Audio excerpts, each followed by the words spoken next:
hour, 30-minute run or so for a no reset. Oh, if we can pause for a second, we can start. We're using an internet timer for the countdown, but anyway, on 5, 4, 3, 2, 1, go. All right. Let's see. Looks like PX is gone. Ozzy, Freddy's a bit behind. Go, Freddy. Okay, go ahead, Vaughn. So this is about 4 hours then. It should be about 3:30 for most of the runners. Maybe if somebody has a bad run, 3:45. Hopefully.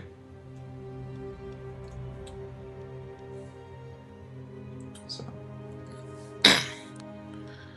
There's not really that much to talk about in those first. Well, I guess the one thing that we should talk about is you'll notice every cutscene is skippable. So they're going to be trying to pause as quickly as possible, jump down to skip cutscene, and then mash X. So that is one of the nice things about running this game as opposed to something like Tales of Symphonia for GameCube where cutscenes aren't skippable. So there's not a ton of mashing at least, which is kind of nice for RPG runners. I'm sure that's something that a lot of runners would like to take a break from on occasion. Yeah. So right here, if you look, Ozzy's getting into the first fight right now. You start off really kind of OP in Milla's story. She starts off with all of her summons from late game, so you just one-shot everything. Yeah, she's basically Maxwell, Lord of Spirits, or so she thinks. And the 4 great spirits are with her, so... But yeah, we'll find out more as the game goes on as we have time explaining things, but this is really one of the few times we're going to see her use Undine for the early parts of the game, and then we're not going to see it until much later in the run. Yeah. And PX took the time to change Milla's costume just because. Yeah. Because why not? That's PX for you. So apparently we're getting Santa Milla today. Ah, good choice. Personally, I'm a bit more of a fan of the Idolmaster costumes, but yeah, to each his own. I'm just personally a fan of the butler and the maid outfits, but that's just me. Alright. So, unfortunately, DLC for this game is stupid expensive. But, it's an Amco game. Yep, sounds about right. So, you'll see Ozzy right here. It's just going to be like, this is the quote-unquote first boss fight of the game. It's just 2 Undinis, and Agrius should go down. Yeah. Yeah. It's hilarious how overpowered Milla is until right after this fight. Yeah. Well, actually, it's in the next cutscenes. Now, for the speedrun purposes, it's this fight. Yeah. Yeah. Where basically she loses all her powers, and yeah, you have to start from scratch with her, basically. So one thing we didn't mention because they didn't, they kind of started from before that. The one thing you do in the menuing before the run is you disable the pre-fight screen scroll. Tutorial. Yeah. Oh, yeah. What you want to do is you want to make sure you don't enter any of the tutorials because they're a major time waster, especially this one that Freddy got stuck on. Yeah, that's unfortunate. Yeah. Usually if this was like a PB attempt, we would just restart right away since it's just so early in the run. Yeah. So, you'll see Ozzy's over there. He's doing what you're actually leveling. It's kind of like Final Fantasy X's leveling system in that once you level up, you really don't get any major stat bonuses until you say, I want the stat bonuses here. And there's a grid system where you kind of level up as it goes. So, thankfully there is auto-leveling as well. So you'll see us early on try to get a couple of skills that are going to make these early fights much faster. In some cases, really even possible. And then we're going to just auto-level for the rest of the game, which does good enough for our purposes where we don't need to level up everything individually. Yeah. And the reason for this is because, like, actually throwing out the Lilium Orbs, sometimes when it expands its extra animation that you really don't want to go through, and you actually develop the orb in a way that you reduce how many animations you go through. Right. Well, I mean, if you don't care what you get, then just pressing auto-leveling is faster than anything else. Yeah. Right. And in general, it does a decent enough job once you start going, especially because you go through the runs slightly underleveled while getting experience boosts on every fight. So you level up a lot at a time once they get into that. Yeah, the only glaring problem with auto level is that it usually ignores level restore, which is how we're going to recover after each boss fight. So you actually have to make sure you do that manually. Otherwise, you can totally miss it. You'll see right here, Ozzy and Freddy are both, now that Milla's underpowered, they're going to be basically spamming Windblade for a little bit, which is just a very quick attack that has a pretty good DPS from Milla. Yeah. Like in the first battle in this part, you can't. If you try to swing her sword, it's really pathetic. Yeah. She doesn't know how to swing her sword without the Four's help. It's pretty interesting, entertaining in that regard. One interesting thing is every fighter in this game has kind of unique properties. So Milla's kind of interesting in that she's kind of your typical mage knight, but what that means is that she can have... There's two versions of every one of her attacks. There's a long-range normal spellcast version, and there's a very quick, almost, what Windblade is right there. You can also cast that for longer and end up having a ranged version come out, and that's going to be kind of used a bit later on. You'll see it against Jiao and Greater Demon, which are the first two real boss fights in the game. Yeah, and Milla only does quick spirit shift, as it's called, when you control her. So, all right, just like all the special properties of characters. So story-wise, at this point, Milla's gotten stripped of her 4 summons, and they're basically trying to go back to resummon the 4 so that Milla can get all her power back. Well, that and not get captured. Yeah. They're also running from basically. They're fugitives.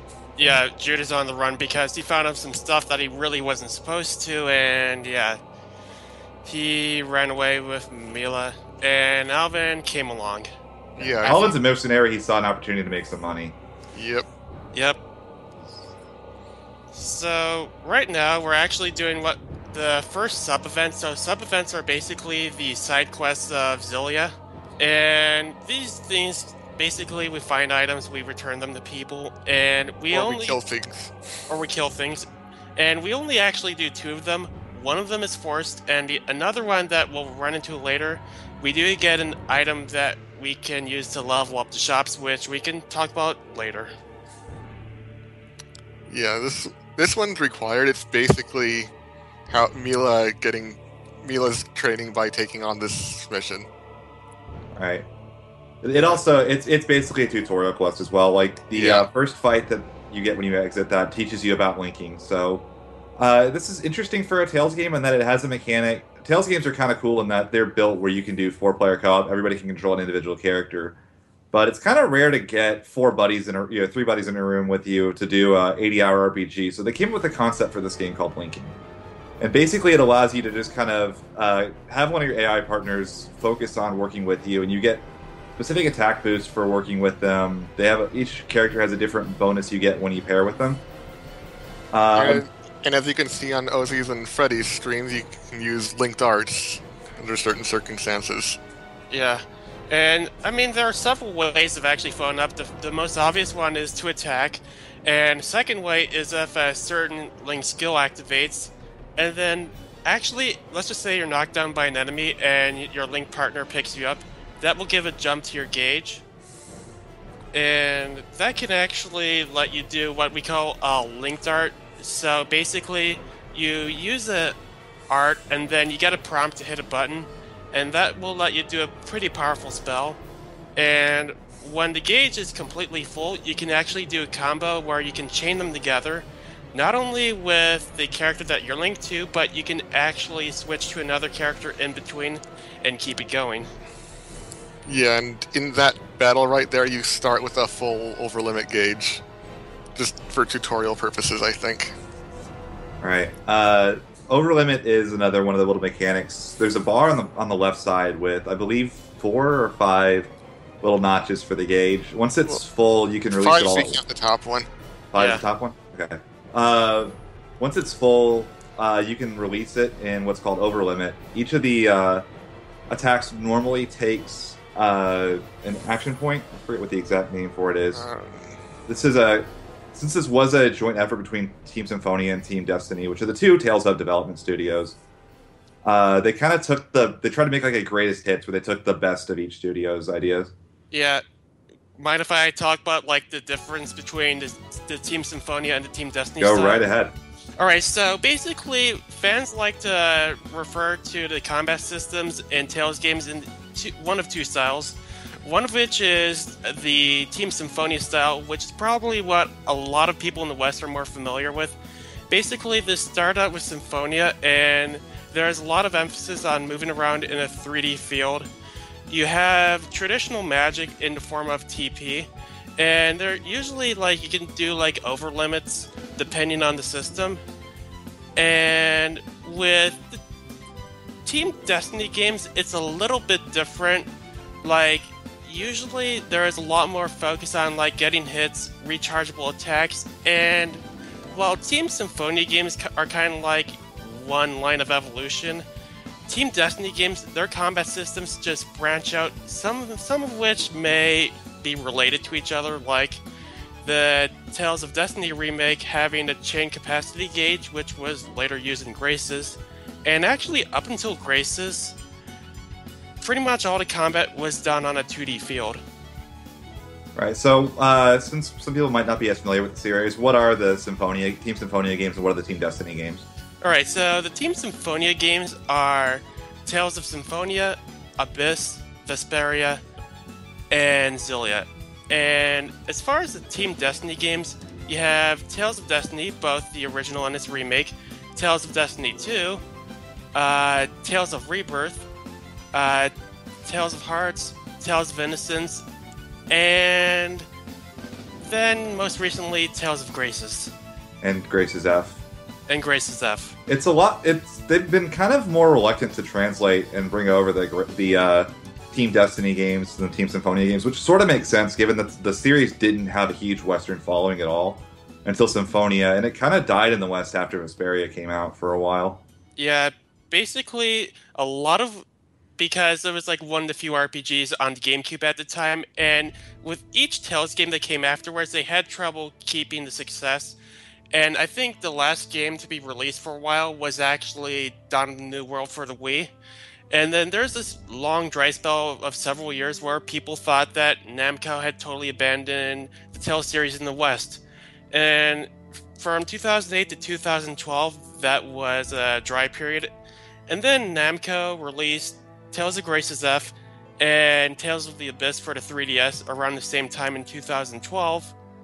They even came out and said this is a test to see if this series is still viable in the West. And it sold well enough where they brought over Xillia. And the cool thing about that is Xillia pre-orders were enough for them to say, oh, wow, this is selling really well. Let's go ahead and bring over Xillia's sequel. Yeah, and basically Xillia was the thing that said, hey, Tales is going to stay in the West again. Yeah, because we're also getting the newest game, which is Xillia, sometime in the next year. I think it should be around May, I believe. I believe so. Is it? Yeah. I forgot when exactly it's coming out, though. Because I know it's already out in Japan. Yeah, it's been out in Japan for about 2 months or something like that. Sounds about right. So. And an interesting thing I want to point out that Xillia 1 was the first game where the world map was done with a fully 3D camera. With past Tales games, this was done through a bird's eye view, meaning from top down. So, I just thought that would be something neat to point out. There's either a world map. Graces F had a fixed camera, but it was it was more in this style than it was for something like Symphonia, where once you left a town or a dungeon, you went to like the classic JRPG overworld map. Yeah. Oh, and since Ozzy and Freddy are there, do you want to talk about the shops in this game? Right. The shops in this game are a bit odd for RPGs in that you end up leveling them up as you go, and they don't sell stuff until you level up the shop. So you'll see early on, they're going to level up the weapon shop just once to get a better weapon for Jude, because Jude's damage is so important. You'll see they're actually switching away from using Milla to using Jude for the next 2 fights. But yeah, later on they're going to work on upgrading food so they can get some experience boosting items, which is going to keep them from being massively underleveled. You'll see that Ozzy was in the strategy menu there. He was turning up or off item limits, so they'll use every item he has now rather than... Normally the AI will hold a couple in reserve for the player to use. We don't want that. We need to go fast, so using up all your orange gels is not a problem. Yeah. So basically, the way that you can level up the item shops is by donating materials, and certain materials can give you more experience depending on what symbol you see next to the shop. So basically, Yeah, sometimes some material types are doubled or even tripled. Although yeah, you can't count on that in a run, but it's nice when it happens. yeah, the triple factor is totally random, and not only do you get more items as you level up, you also may get discount on certain items. Yeah. And really, the only shops that we're really gonna level up are the food shop and what else? Weapon Weapon shop to an and a bit extent, of item. and the item shop. I mean, the item shop might level up a bit automatically just by buying things. Because buying things also levels up the shops, and you can also donate money if you really want to. Yeah, Yeah. donating money is more of an emergency maneuver if you come really short on materials, which you can pick up as you're walking to and from areas. Yeah, you pick them up as you're walking, and there's some RNG elements, especially later on in the run, because you also get them at the end of enemy fights sometimes, and you just sometimes don't get enough for what you want to do. So it should also be noted that every shop in the game has the same items, which are dependent on these levels. Yeah. Which is totally departure from past Tales games where certain towns had certain shops that had certain items. Yeah. It's a bit abusable in some ways. You can kind of level up one shop much higher than it's supposed to be. In the run, you'll see them level up only intentionally they'll level up the food in the weapons shop. The item shop will get kind of leveled up on its own enough to buy things for them, just because they'll be buying enough from it. Yeah. As you buy things, that you do get some points going into the shop. And one thing to note is that our gold management, gold is basically like the currency used in Tales games, so our gold management is going to be really tight. And especially when we're coming up to the Greater Demon fight, how many Freddy's items? already in the Greater Demon fight now. Yeah, Freddy's in the Greater Demon fight. So Yeah. you'll see right here, he's controlling Jude, because Jude's got a really good ability to keep the enemy stunned. Milla's going to be off to the side casting a fireball attack. You're going to see right there, he used a full overlimit gauge trying to take him down quickly. Yeah. He's linked with Alvin. Alvin's ability is to break guards. So you'll see he's using that same attack where he's trying to just... he's trying to break his guard while building an overlimit gauge so that he can use aerial fire as much as possible, because this enemy is weak to fire. Yeah, you switch your link to Milla temporarily just for aerial fire, and then go back to Alvin. Yeah, this is activated by using Soaring Vortex while linked up to Milla. And actually, Soaring Vortex kind of helps us get to in front and back between Greater Demons, just so we can avoid its attacks, and it's a lot faster than just running around. Yeah. The Ozzy's in the Greater Demon battle now. Yep. Yeah. And really, Greater Demon isn't too bad of a fight. Its only annoying pattern is when it grabs you with its tentacles, and... Yeah, the main thing you want to do with this fight, like, once you start, you got to make sure you get in without getting grabbed. Like, you'll see right there, Freddy just got grabbed by Tentacle Bind, or Alvin did. Most of the damage output from this fight is done by Jude and the linked darts from the other characters. You'll see he's in another overlimit, so he's quickly trying to get as much damage as possible. So he's doing chains of stuff to get aerial fire, demonic chaos, just trying to get those last little bits of damage out. Yeah. Also annoying, this is one of the weird fights that just lags a lot when you're using aerial fire. Right. So a good time for that fight's about a 120. Freddy got a 145, which is acceptable. It's not great, but you could do a lot worse on that fight. Yeah, The definitely. Ozzy just finished it as well. Yeah, with, 134, which is very solid. Yeah. Yeah. Yeah, but going back to, basically, if you get a really good fight, you won't have to use a lot of items, and that's much less you have to buy from the shop. And this is really important when we come up to our next boss fight in a little bit. Yes, that boss fight. There are a couple of bosses in this game that are, for lack of a better word, rather trolly. So the next one is probably... He's a fight that when you're learning the game, it takes a long time to just kind of... He clicks a little bit after a while, but there are still times where he's going to kill you. You'll see Yeah. Ozzy right there is getting trolled a bit by the enemy just Yeah. camping the ledge. Had to- That can happen on occasion, and there's not much you can do other than to just kind of either wait for them to move or just try to sneak past them. You'll see he tried to right there and just couldn't do it. But now the enemy's gone because he could run away. Yeah, you So- just run away. You just run away from fights if you get into them on accident, especially because they all have what's called Soda Rice active right now, which gives a 30% experience boost for each fight. So fighting isn't really an option because there's a limited number of fights. Yeah, each time you use food for a certain number of fights, you get a certain effect. If you run, that effect isn't consumed at all. So, you want to have when you're getting an experience boost. Obviously, you want to do it on the largest experience fights you can, which are the boss fights. So, there is no point in killing optional fights in the game at all. You just run from them. Yeah. Actually, I have a question. Why exactly would you want to like constantly switch your linking back and forth while you're running away, like with the D-pad? I think Gil just felt like doing it to whoever was. No, actually, there's a reason for it. It keeps your partners from running in and trying to attack, which keeps them from taking damage. It also means that they don't start trying to cast spells, which wastes SP. So you'll just start spamming as much as you can, like just linking and try to keep interrupting them from using spells and stuff so that you don't waste anything that you want to use in later fights. Okay. So looks like PX is entering the Greater Demon battle now. Yeah. And you also get a full over limit for this battle, also for their tutorial purposes. Yeah, this is when it explains what overlimit is and how it works. Yeah. So. Yeah, we're actually not going to be using over limit too much once we get a certain character. Yeah. So it's really the Greater Demon fight and the Jiao fight, which is what's going to come up in a little bit. And then we may use it a few times in Chapter 4 near the end of the game, but really that's about it. And Hammers down, but they'll see that in a bit. Yeah. Really. So what's going on in the story right here? They're trying to. Milla's trying to resummon the Four. Yeah, so she got the elemental stones from Nyakera for that ritual. Yeah. Spell, whatever. Yeah, we actually try to run counterclock.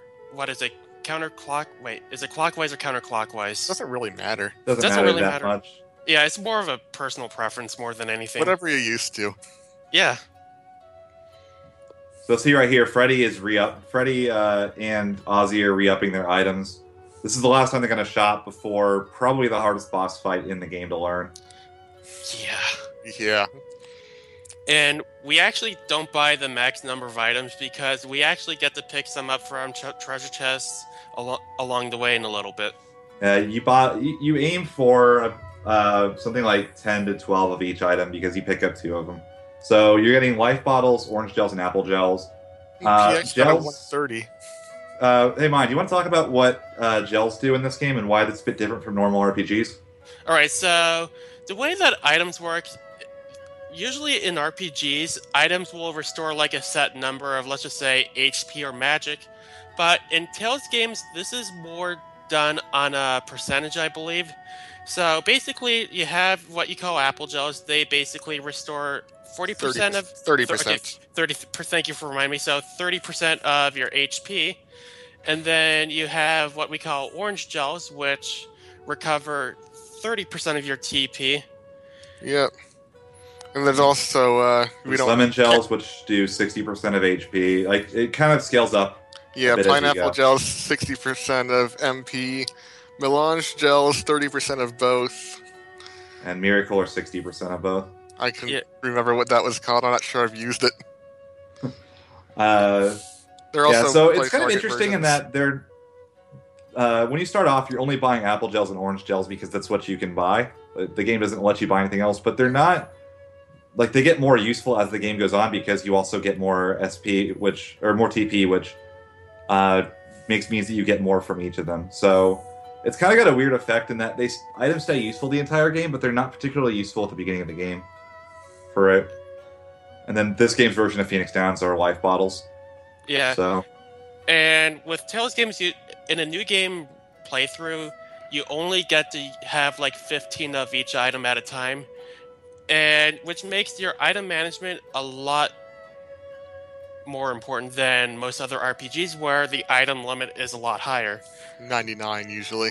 Right. Yeah. Well, a bad fight in this actually can punish you for a while, just because you do have such a limited reserve of items, so that there's like one point where you're going to shop and you're going to see them all buy 15 life bottles, and they've got to try to stretch those life bottles out as far as possible, as well as their orange gels, because running out of it is very bad. For some He fights. exchanged costume again. Yeah, he's doing that. He's having some fun with it for sure. Yeah. I don't even remember. I didn't even notice. I just noticed that there's a different costume now. Oh yeah. What else can I? Oh yeah. Oh. Yeah. DX has a bit more fun running this game than most people do, for sure. He's a colorful character, we'll put it that way. He really is. So, just for a reference right now in the story, summoning the 4 spirits caused the elemental stones to crack and the spirits didn't come back, so we don't know where they are other than that we think they're being held captive. Yeah. So if you watch right now on stream, Freddy's about to get my favorite character in the game added to his party pretty soon here. Well, accompanying him at least. Right. Yeah. So for a 4-player run, each of us are going to kind of have different characters that we use inside of the run, which is kind of a cool little gimmick. So when you watch this at Limit Break, Ozzy is going to be controlling Jude as much as Jude's in the party, as well as I believe we have him on Rowan. Freddy is going to be taking Milla for pretty much the entire run. Freddy is really good with Milla. I'm going to be playing as Elise for as much of the run as she's in the party. All right. And then PX is going to be using Leia. And we still have to mess around with a little bit to see where 4-player strats would be faster. There's some theories where Alvin and Jude are faster for fights. That isn't the case in single player. So we're still doing research into where that's going to be better or not. I mean, Alvin would certainly be worthwhile in Jude's story. Yeah, like that would be something I would totally play as Alvin if I was still gonna be at RPG Limit Break. I was originally part of the co-op run, but due to real life circumstances, I had to drop out. Yeah, the plan was just going to be to pass off controllers for each of us so that we had a pretty equal amount of playing time. All right, and one thing we didn't mention, basically when we were leaving, when the players left Neokera, after the whole ritual to resummon the 4, they got the world map, and that lets them fast travel to any place they've been before, as long as you actually can go there and there's no cutscene in the way. Yeah, so there should be a lot less just running across fields from now on. Or at least you won't backtrack across fields. Yeah, that's true. Yeah. So you'll see they're coming up. They should be heading off to Shelton now. Yeah, via Sapstrath Sea Haven. Right. So you'll see right there, they're getting a chain set up where they can get an item that's going to level up the shop very quickly. Yeah. That's what they're doing right there in, I believe that's Loran Sea Haven? Oh, no, Sapstrath. Lorand is where Jude and Leia are from. Okay, that's right. Yeah. And we actually run at a certain path just so we can avoid being near the wanted poster, which will activate another cutscene. We don't want that because that's a waste of time, and... It's only a few seconds. I know, but still. Speaking of only a few seconds, Freddy actually touched the first save point he found just to not have to worry about it. So in this game, the first time you touch a save point, it pops up with a dialogue box, which is pretty hilarious, in that it's theoretically fastest to avoid ever touching a save point in the game. It's totally not worth it. It's like a second and a half. It's why I like to call it the text box of shame. It's not a text box of shame if it doesn't cost that much time. Right here. Alright, so right now Freddy's getting into a cutscene battle. It starts as a cutscene, and this is where Elise actually joins as an active member of the party. So we've talked a bit about like why Milla's special with the spells being able to be both ranged and near. Let's talk a bit about the other fighters. Mon, you're going to play Alvin, so why don't you talk a bit about what makes Alvin kind of unique? Okay, Alvin is kind of like, he's your tank character of the game. He's kind of slow, but he can hit really hard, and I think he's the only character in Xillia who can do charge attacks. And just because of the way that Milla's story is for speedrunning purposes, we don't really use them too much, just because there are other characters that can be used a lot better. But since we have to use them in Jude's story, we see him get a lot more screen time, or just more than Milla's story. Yeah, and we have to use it now because we only have 4 characters right now, so far. We have 4 characters, and you need every one of them with as much HP and CP as possible for the upcoming fight. Yeah, and I mean, like, Alvin's personally my favorite character, so for the Jiao fight, he would be really useful for getting rid of the minions that Jiao has. Right. Okay. See, Ghoul, you can talk about Elise. You like her. Yeah, so Elise is kind of your basic, she's kind of your healer is the general idea. She gets an ability later on called Negative Gate, which is incredibly useful in a speedrun because it sucks all the enemies into one place. Kind of like what Magnet does in Kingdom Hearts, which makes it so that all of your other attacks are going to hit much more efficiently. The other thing that's unique about her is that she's kind of if you know a fighting game, she's kind of a stance change character. She's got 2 different forms, which you can switch between by taunting, where it's either TPO on or TPO off. And depending on what you do, she's going to either do better with physical attacks or she's going to do better with magic attacks. And it also changes how her normal attacks work. They become ranged if TPO is on, and they are close range if TPO is off. All right. And then Nitrodon, there's only one left. Why don't you talk a little bit about Jude? Jude is, I guess, your melee fighter. Punches things. He's basically a monk. The one thing that he does have that makes him really unique is he has what's called a pivot snap. If you backstep as you're about to be attacked, you'll actually jump behind your opponent, which means you basically can both dodge their attack and immediately go into hitting them pretty hard. It's basically the most important part of this next fight coming up right here. Yeah. Oh, yeah, so... the more important part of an upcoming battle where you're Jude solo.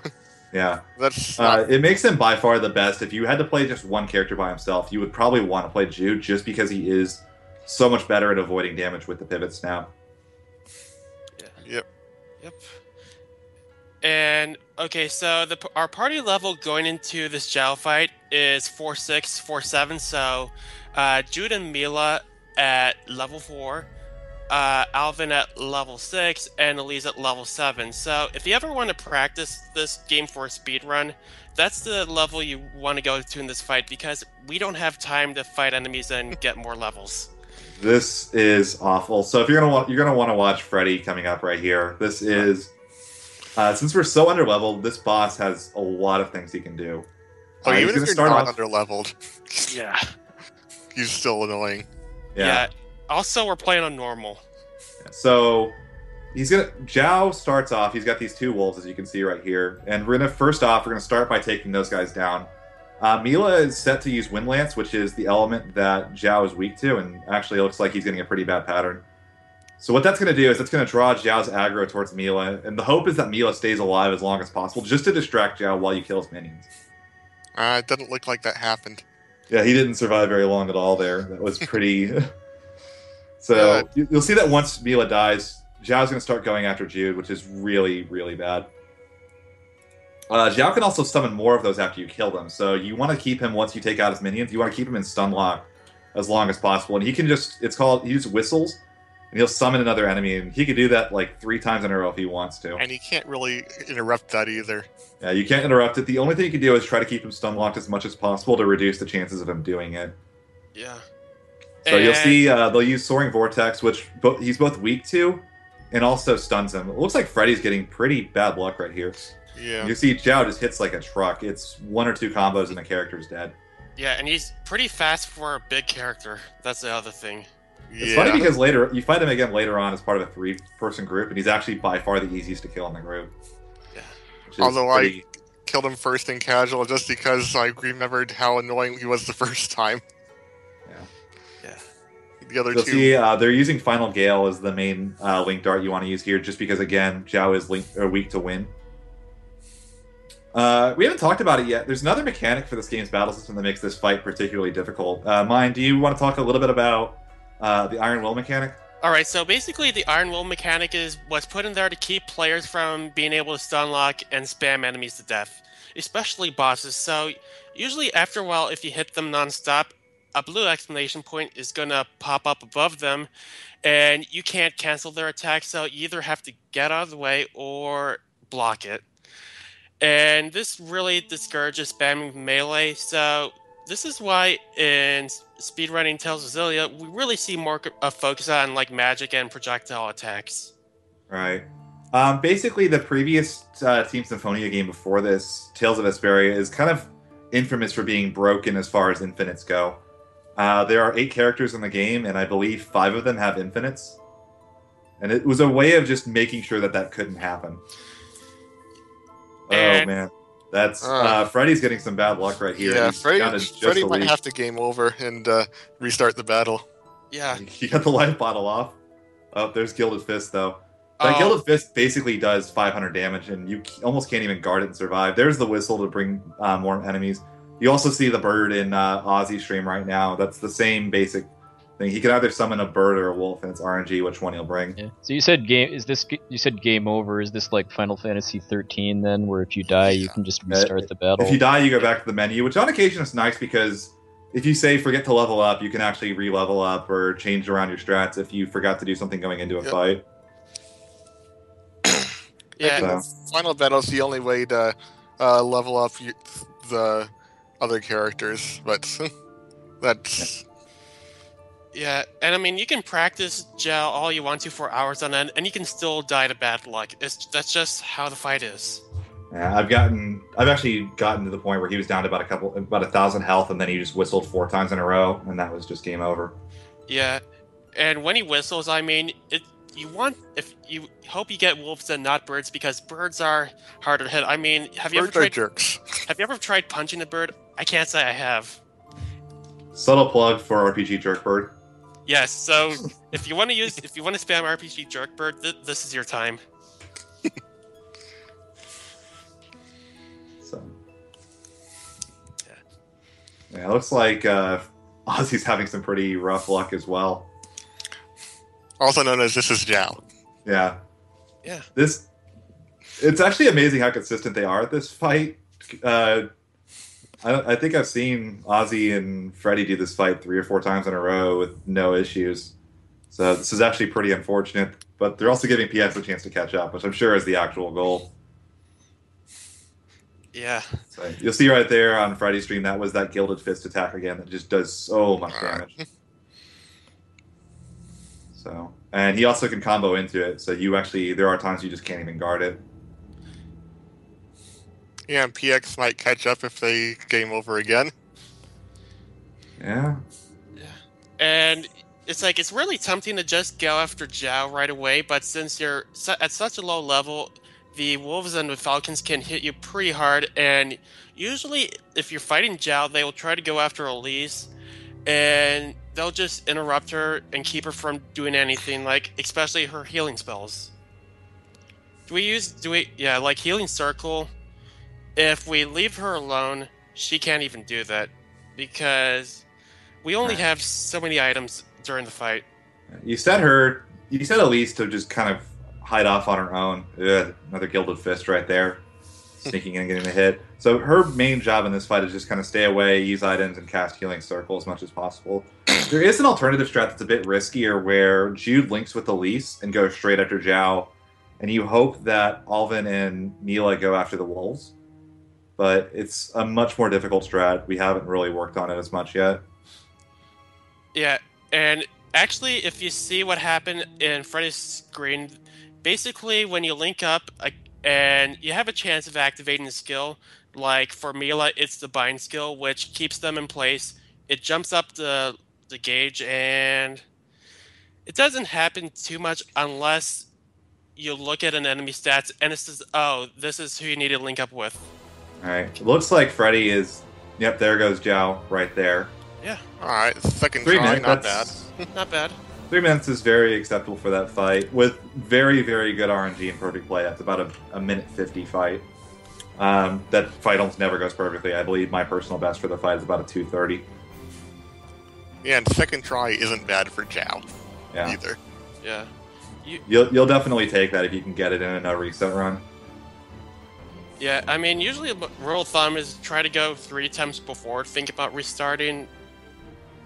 I mean, that's what we did when we started out. Yeah. Yeah, At this point, most of these guys, if they were going to do personal best attempts, would just reset on a death to Jiao. It's just a bit too much time loss for them to really get a great run after that. But when you're first starting out, you can take a couple attempts on Jiao, and it's not that big a deal. Yeah, and sometimes you just hope that Jiao blocks and you're linked up with Alvin, because that does the breaker skill, and it totally stuns him. You'll see Ozzy's getting really close right here. He's trying to sneak. He's trying to get it. He's getting a bit greedy with those soaring vortexes, trying to get that kill, I think. Oh, he got the kill. There we go, right there. Very good. All right, so not bad. 254. That's also good. Yeah, that's actually pretty solid for. And you'll see PX is going in on the fight as well. Yep. So he can make up 3 minutes or so here if he gets first try Jiao. Mm-hmm. So that's good. They got past. That's the first real roadblock in the run. Yeah, it's like a lot of us say that the run doesn't really begin until we defeat Jiao. God, that Gilded Fist is that attack is just so broken. I hate it so much. It can basically knock you on the ground and then Gilded Fist you, and it will kill you from full. So, yeah. It's just... Until you start doing this fight in a speedrun context, it's hard to realize how difficult it actually is. It took me about 2 or 3 hours before I actually cleared it the first time. But even that was bad. You also want to make sure you don't have Milla or Jude die at the end of this fight, because if a character is dead, they don't get experience from the fight. And that would be very bad with some of the fights coming up. You want to make sure Jude is properly leveled, and Milla needs to be properly leveled as much as possible. Elise and Alvin are not as important. In fact, Alvin is not even really used after this fight at all. Yeah, I don't even think he's in the party other than very briefly. Yeah. Well, that makes me kind of sad, but that's a different story. Yeah. And on the bright side, he gets to be used in the hardest fight in the game. Well, that does make me happy. Alright, so Ozzy and Freddy are both now in Shelton. And Shelton's where we're going to get one more of our 6 party members. He's also the star of the run. Yeah.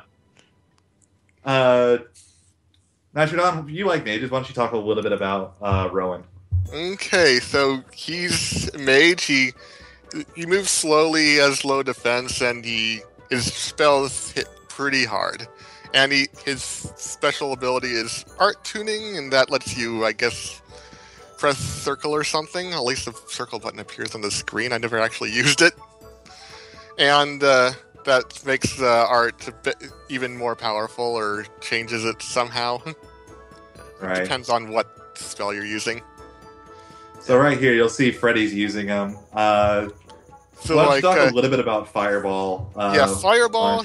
I mean, it normally shoots 1 fireball at the enemy, but with Rowan, you can use art tuning and do 4 fireballs with 1 spell, and then you guard cancel to start it up that much quicker, and result is massive DPS. Yes, because normally Rowan has a cooldown period, and by guard canceling after the 4th fireball, you can skip that, and Rowan just gets even better.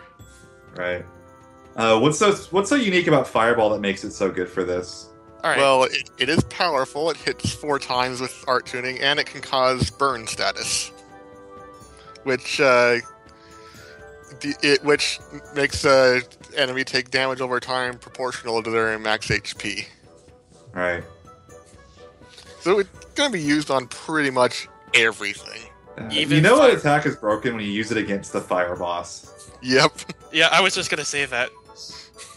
Yeah, fire attacks in this game are just generally very powerful because of that potential for burn status, as well as Rowan hits very hard. It's also nice in that it doesn't use much TP at all, so you can basically use it for a majority of the run without ever having to worry about orange gels, which is good because Milla just kind of burns through TP like no one's business. And once we get certain skills for Rowan, we can actually do art tuning without really using up any of his TP, and that is even better than... It just makes him so much better. Right. Mm-hmm. You actually, by the end of it, you get to the point where when you crit, you actually gain TP with Rowan, which is pretty hilarious. You'll see if you watch Ozzy, Milla right now is using Splash. It's another attack that's DPS, but the other main use for it is it just does a very good job of holding a enemy in stun long enough. The one weakness for Fireball is that it is a very slow moving attack. Yeah. So it's very easy to start casting it and then have the Fireball just completely miss its target. And there's nothing you can really do about that other than to cancel and then try to aim again. So keeping your enemies in one spot is incredibly important. All right. And now Ozzy's also finishing up that side quest where we actually don't find out what Tipo's origins are. We think we're going to. Right. And you get an Ekor from the people who are actually scamming. I guess so we don't tell anyone. Yeah. I believe the in-story reason is that Ekor allows them to have the doll make sound, kind of like how. Yeah. Yeah. His son is hiding somewhere and pretending to be and talking for the doll. Right. But basically, what it's going to let them do is it's going to let them level up the food shop a lot, which is going to let them get beef bowls. You'll see PX just had an unfortunate death to Jiao. Yeah. So that's nobody with the first try Jiao there, which is kind of unfortunate. Yeah. Not entirely unexpected though, because Jiao. It's not uncommon. I would have hoped at least one of them would have been able to do the fight on first try. Yeah. So. Yeah. Anyways, with the Splash and Fireball, we have 1 half of our main setup for a majority of the game. It's interesting that there are actually more effective ways of doing damage with other characters. The problem is that it's hard to get the computers to do those effectively. So are we gonna see those at Limit Break? That's the idea. The one other thing that's nice about them is that when you knock enemies down, they take less damage, which obviously is bad because Fireball does so much more damage than everything else anyway. Mm-hmm. So that's the other nice thing about Splash and Negative Gate is it keeps the enemy standing for Rowan's Fireball, which is just the main source of damage by everything you do. Yeah. Oh yeah, so the area that Ozzy and Freddy are right now, this can be pretty unforgiving because you have very narrow pathways. The enemies, especially the butterflies and the floating things, can be really fast. And the turtles, they can totally troll you if you're climbing up a vine and they're just sitting up on top. And running away from a fight can look like it can take forever, and you really want to avoid them, especially since you need to save up your items for this upcoming boss fight that Freddy is at by now. And Nemo's Anomaly, this is before Rowan really has a solid enough setting where Rowan can actually run that TP in this fight. As you'll see, Freddy's actually kind of low right now. Yeah. So you want to take out Nemo's Anomaly relatively quickly. Nemo's Anomaly we do have orange shells, though. Yeah. You should still have some orange shells left. Nemo's Anomaly isn't too bad of a fight on his own. The biggest thing about him is he does have a bell attack that you'll see he's grouped up kind of tightly with Jude, Milla, and Rowan. And that can be kind of dangerous. You'll see he's linked with Jude. The main purpose of that is just to keep Jude from running in and knocking Nameless Anomaly down. And it also means that Jude basically gets to be your designated item thrower. Yeah. Oh, ow. Oh, that was some seriously bad luck. That's the one thing about being grouped up like that. Ozzy's just getting bad luck as far as getting around enemies on there. Yeah, unfortunately, this is before the part of the run where we can start using holy bottles, which we use in a couple of places just because it's legitimately impossible to consistently dodge enemies without it. Let's just say you don't have enough orange shells going to this fight. A safety strat you can use is to use an elixir that you pick up along the way to the fight. Yeah. But you want to try to avoid doing that if possible. What I'll usually do if I'm worried about low SP after or going into this fight is when you go pick up the Ekor, it's possible to just run into the inn real quick, and it's about 100 gold to just re-up everybody's TP. But it's not generally needed, but Freddy got caught in a fight right before the end of that. It looks like he lost some health and some TP from it. And that's what makes running into a fight in this area so unforgiving. Yeah. The one thing about this game is that it is one of those games where the better you get at it, the easier the run becomes because your item management becomes easier. You'll see right there, he took him out in 50 seconds, which is the final time for the fight, which is pretty solid. My notes have a par time for that fight at being 45, and par for me is a very good time. Oh man, Ozzy tried to avoid it. That's the one danger about going for the saveless thing, is that if you do hit it, it stops you, and there's just a hair of startup time before you can run again after you hit it, which can mean you do get bopped by that. Yeah. And with the enemies, I mean, if you try to run past them at the wrong angle, they can just hit you anyway, and that's really bad. And one way you can try to avoid them is by having them run towards you, but then you just loop around them.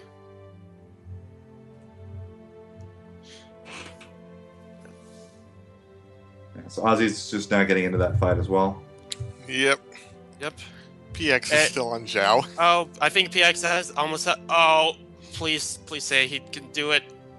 Oh. I can't even see Jiao's HP. Is it low? Oh, yeah. Oh, my god. Oh my god. But Jude lost experience. Oh. Yeah. Oh. No, it's better than not getting past Jiao. That is rough. He'll make up some of that in the prison. Yeah, it's not the worst thing in the world, but it is. Alvin also lost experience, but we don't care. Yeah, Alvin's level doesn't matter at all. That's just really... That's pretty funny, actually. He's lucky that he managed to get that off. If he was out of life bottles there, that Windlance had to kill, basically. Which he ended up doing. Otherwise, that was probably a dead fight. Yeah. So Freddy's getting into a battle where you really can't do anything. It just ends after a certain amount of time. Oh, he's not linking with Elise at all. It's kind of sad. It's funny when you link, because they just run around in circles paired up. Yeah. Ozzy getting out of that fight with a minute left. A minute's not too bad. Yeah, that was pretty solid, especially since he didn't die. He definitely made up some time with Freddy there. Yeah, so Freddy just Milla just got captured and put in prison. Right. And of course there's a merchant who has access to all his goods there. Yeah, of course. Because you definitely don't steal from merchants, then you put them in prison. That's just cruel. Exactly. Yeah, you also don't steal weapons. Although you do steal a doll. Yeah, let's steal the doll, but let's leave this guy with all of his weapons. Yeah, exactly. We got a little armory going on in here. You'd also upgrade the shop in there so we can get more weapons if you really wanted to, although we won't be doing that. Yeah. Well, Instead, we're going to teach him how to cook so we can get some beef bowls. Exactly. I mean, what else are you going to do in a prison? And the beef bowls are like, they give you a lot more experience than the soda rice bowls, which is what we've been using before. Right. And we're going to be using them for a while until we get this, what was it, the spicy chicken roll?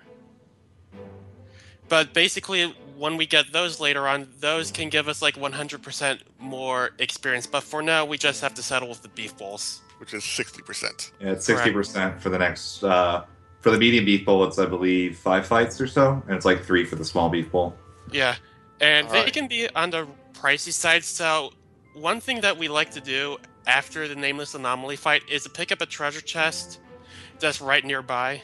And that's going to give us enough gold so we can get the food and actually do the rest of the run properly. Right. So basically, Milla is alone now. Yeah, these next 2 fights or so are going to be Milla solo fights. This is actually a pretty cool time to watch Freddy, because Freddy is really good with solo Milla. He really is. This is also pretty good for your experience, because everyone gets experience, but it's not split up. Yeah. So what Freddy's doing, he's doing the attacks in a certain order just to do more damage and to keep this guy from blocking, because you don't want that. Yeah, so Flare Bomb at the end of the combo knocks him down, and Grave at the beginning of the combo hits him even though he's not fully stood up yet. Yeah, and if he's not standing, he can't guard. Yeah. Ideally, you would just use Windblade there. At the end, you would do a 3 combo and then 2 Windblades. The problem is, Windblade doesn't break guard at all, so you can basically do the combo over and over again into a guard, which just doesn't do any damage. So Yeah, and just before the fight, he uses Lilium Orb to get level restore, which restores all HP and TP when when you gain a level. Yeah. In this case, Milla, because that's who got this ability. Yeah. Basically, this will let us practically have full health and full magic after every boss fight, since we're usually just gonna level up every time. Yeah,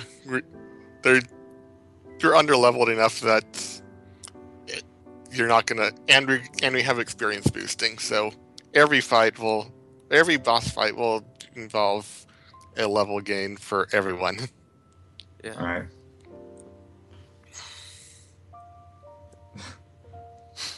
PX is having way too much fun with those costumes. I'm just gonna throw that out there. Hey, Which I'm costume is this one? I have no idea. I think it's a school outfit. Yeah, it's totally the school outfit. Hey, if I was running this, I would probably have fun too. I'm just saying. I said he's the most colorful of the runners, if nothing else. Yeah. I mean, gotta fight in style, if anything. Yeah, in the prison there's Milla's captured with Elise, who can't fight because they stole Tipo from her, and Drusilla, who never fights. Yeah. Yep. When the first time I played the game, I thought Drusilla was actually Leia, who we'll meet later on. I was like, oh, she's gonna like cut her hair or something, and then she's gonna turn into an awesome monk. The backpack face.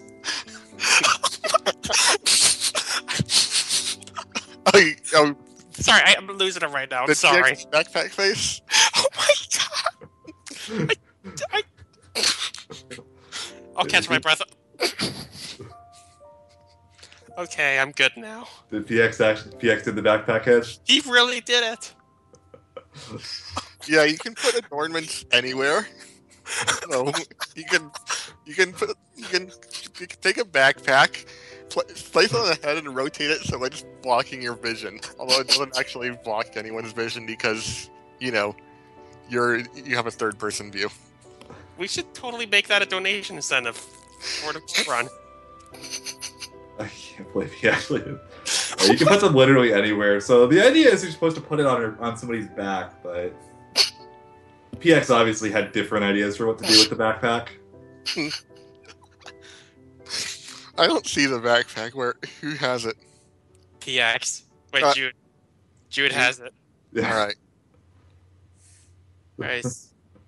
So we escaped from the prison, but Milla got badly hurt, so it's just Jude turning her back. We were going on a horse, but then our horses are going to get scared away. Well, it's just one horse. One horse. Okay, one horse. Yeah. It doesn't matter that much beyond that Milla can't fight right now, so we're going into a solo Jude boss fight. Yeah, which is pretty hard, especially if you're playing Milla's route and are casual and I've only been controlling Milla for the rest of the game. It's pretty common for people casually when they're playing Tales games to just play the main character for him. Like, I know that's generally what you do. Like, when you play this game, you'll probably just play as Jude if you're playing Jude's story, or Milla if you're using Milla's story. If you're playing Symphonia, most people will just use Lloyd. I bet a lot of people don't even realize you can actually switch between the characters until they're actually told it. Yeah, and like, I can only speak for myself. This was really the first Tales game where I actually used everyone to an extent. Yeah, the characters all feel really natural in this game as far as using them. Yeah, there isn't really that much of like the character that pops to mind is in Vesperia, where Carol is. You have to know how to play Carol if you're going to use them. All right. So yeah, that random boar that Freddy fought is just a thing that showed up and scared the horse away. Yeah, and also after the scripted random battle. So now Jude's carrying Milla on his back, which does not affect his fighting prowess or the ability to climb up ledges in any way. Not that it matters, because we're not going to fight or climb up any ledges during this part. All right. In a run.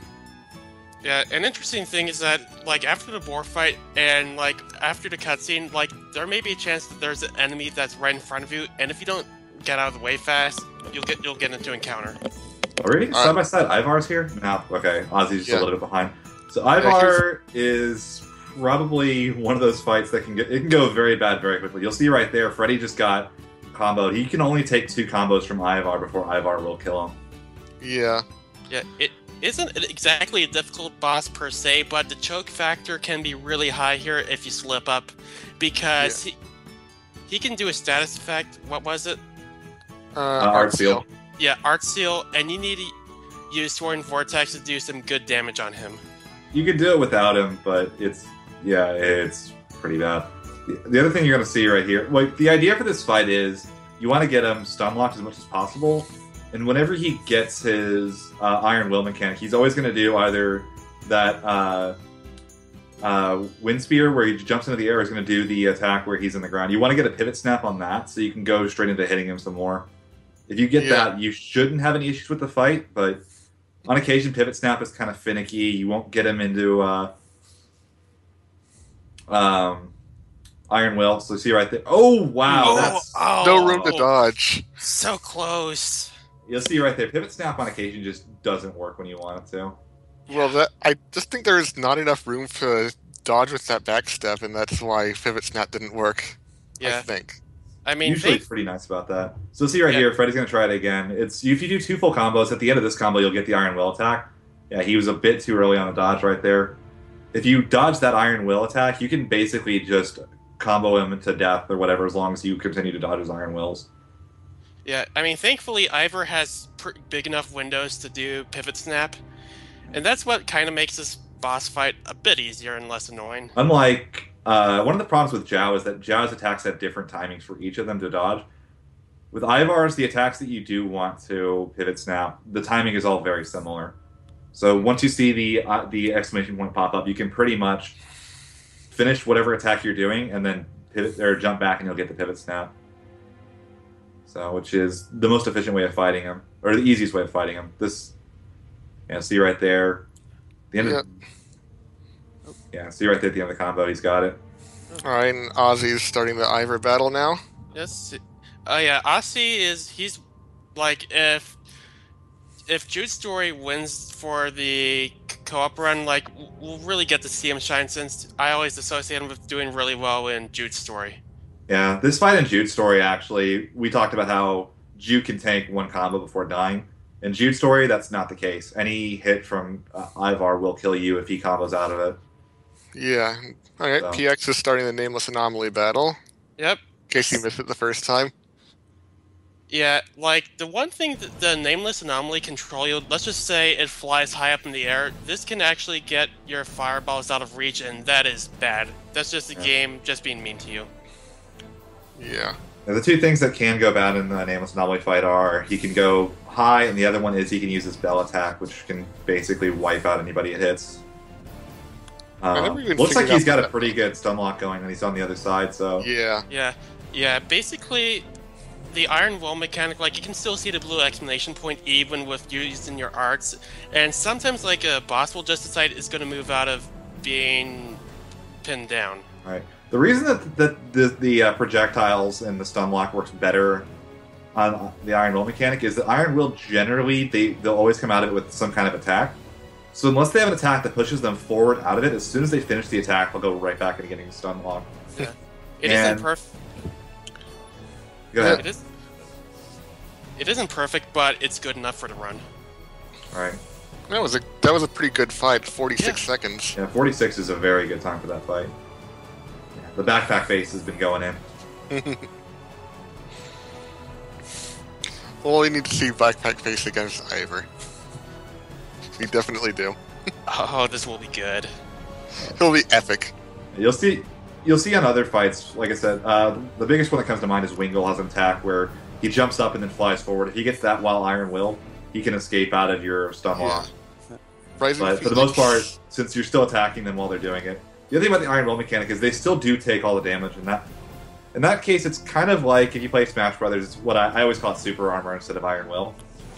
Just because it's basically super armor. You can hit them, but you can't interrupt anything they're doing. So, the dangerous thing about it is that if you take a hit, like during it, that'll obviously do a ton of damage, so... It's a little bit unfortunate in that it does kind of restrict your options a bit. It would have been really cool to not have that in there and have melee be a much more viable option. Right. We do think that in a 4-player run, melee is going to be much better. So, in other words, stay tuned to Limit Break when we actually do the 4-player run to see a bit more of that. Alright, so Freddy's just entering the Falgana mine now. Right.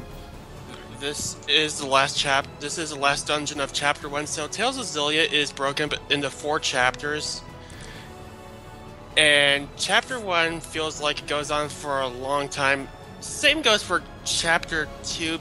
Then 3, not so much, and 4 just feels on the short side. Right. And also we have a new party member. Right. Yeah, Let's talk Leia. Yeah. Alright. So, why don't you talk about it a bit, Mine? Alright, so Leia, basically she uses a stick, and she plays a lot like Jude, just in terms of her attack style. Yeah, she even has a lot of the same arts. Yeah. Like, Soaring Vortex. What else? No, that might be it. Sharpen, which can be used to temporarily boost both your physical and your art attacks. Alright, they also both have Cerberus Strike, don't they? And she also has a spell called Resurrection, so let's just say you're in a pinch and you need someone healed right away. I mean, sometimes she may use that instead of Life Bottle. It's just... In that regard, she's something of a cross between Jude and Elise, in that she can take the quote-unquote white mage slot of the party. Yeah, like, she normally does in one point in a casual run, the the Nala lava tubes, I think it's called, Right. because you don't have Elise. Yeah. Sadly, her skill isn't too useful, which is Elongating Staff. Basically, all it does, it makes her weapon just reach more, but you have to dodge an enemy at the right time to do it, so you never use it. Right. And So- her Link skill is actually Item Steal, which we don't really see too much, if at all. Right. She is one of the 4 main characters we're going to be using in the run. Nitrodon, why don't you talk a little bit about why we use her in the party? Yeah, she has a spell called Sharpness, which increases all of your physical and magical attack by 20%. And, well, it's easy to get her to use that, unlike some other things you might do instead to increase damage. Yeah, the AI in this game, unfortunately, isn't very efficient, so the best thing to do is to be basically constantly yelling at them and telling them what to do. Yeah. Yeah, it's something we should actually mention. You can set shortcuts for the other characters to use arts. Right, so the way arts in this game work is you can set 4 of them at any time, and when you press the circle button in either no direction, right, left, up, or down, you get to call out a specific art. Right. You also can use the right stick. Left and right are the same for the left analog stick. Right. Yeah. It's, again, to use the Smash Brothers analogy, it's very similar in that regard, except you get to pick what your attacks are. Yeah. So The only problem... you can also use the right stick to set any art, including your own, to it. And that's how we can basically tell our partners, okay, I need you to use this specific attack. All right. So right here, this is the Hammer Zam fight. Hammer Zam has 2 phases. The first one is just Jude and Leia. Yeah. And this is probably the biggest troll fight in the game. It's pretty funny why we use the strat we use.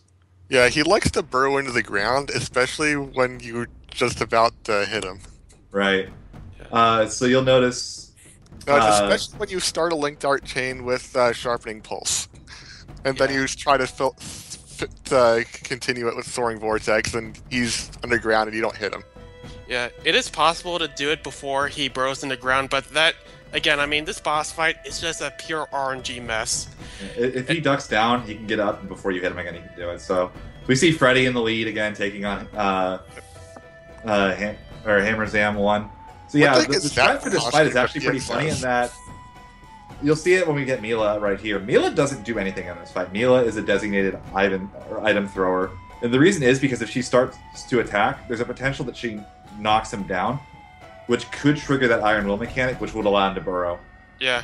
Also, she gets hit way too hard by Hammer Zam to really get close, or really do anything for that matter. Alright, so her main goal here is to just throw items and make sure that Jude and Leia are good. And actually, we don't do that much damage with anything outside of the linked art. The main purpose of what we're doing, you'll see that you have Milla use Soaring Vortex to kind of keep him stunned. Jude. No, Or Leia. Or Leia, sorry, yeah. I Yeah. get those names mixed up a little bit. Yeah, Leia's using Soaring Vortex until the Linked Arts gauge is full. And then once it's full, you have Jude use Soaring Vortex, which allows you to use Tempest Clash, which does a pretty solid amount of damage. Yeah. Oh, that was good. Both of them actually defeated the first round right when Iron Will was going to activate. And especially Freddy, like, he was about to... Hammersam was about to swipe, but he got very close right there. Right. Right, so we get Milla back, and we have to do some leveling in the Such Lily roll. Orb.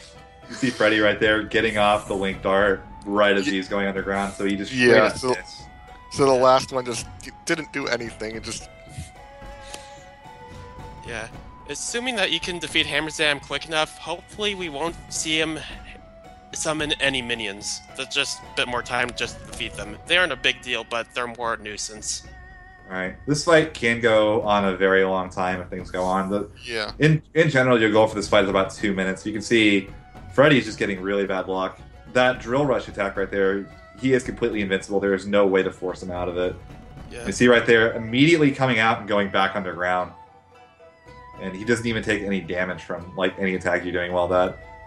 So Yeah. but before you can actually hit him again, he can actually go right back under. It's just a really it's just a dumbly designed boss fight, to be honest. That you just can, there are times you can just spam the same attack over and over again. He won't make you legitimately lose the can't. fight, but Yeah. You got to get very, very bad luck to lose for sure. But you can lose a lot of time here with no real, and it won't really even be your fault. yeah. So you'll see Ozzy again just wasting Tempest Clash. Well, Freddy got his Tempest Clash off pretty well. Oh, yeah, I'm seeing it now. And let's see here. Oh, just a little bit left. Oh. Oh no. Freddy, don't. Oh, In general, the better chain there is you do if you do Tempest Clash, it knocks him into the air, which usually gives you enough time to get Cerberus Strike off. Scylla Strike. Or Cerberus Strike triggers Scylla Strike. Yeah, it's Cerberus Strike plus Cerberus Strike gives Scylla Strike. Right. Yeah. And Freddy is done with Chapter 1, and he is moving on to Chapter 2. This is when... Chapter 1 is just very rough just because of Jiao being Jiao, and then Hammerzam being pure RNG, so you kind of get to relax for a little bit in Chapter 2, for the most point. Yeah. And you get Rowan back, and the entire party is together. The first chapter, in a lot of ways, outside of the story, acts a bit as a tutorial for this is how the game is going to play. And these are how all of your characters work. So it kind of limits you in which characters you have in your party. So you kind of get used to using all of them a bit. So you can kind of make more informed decisions on how to use them.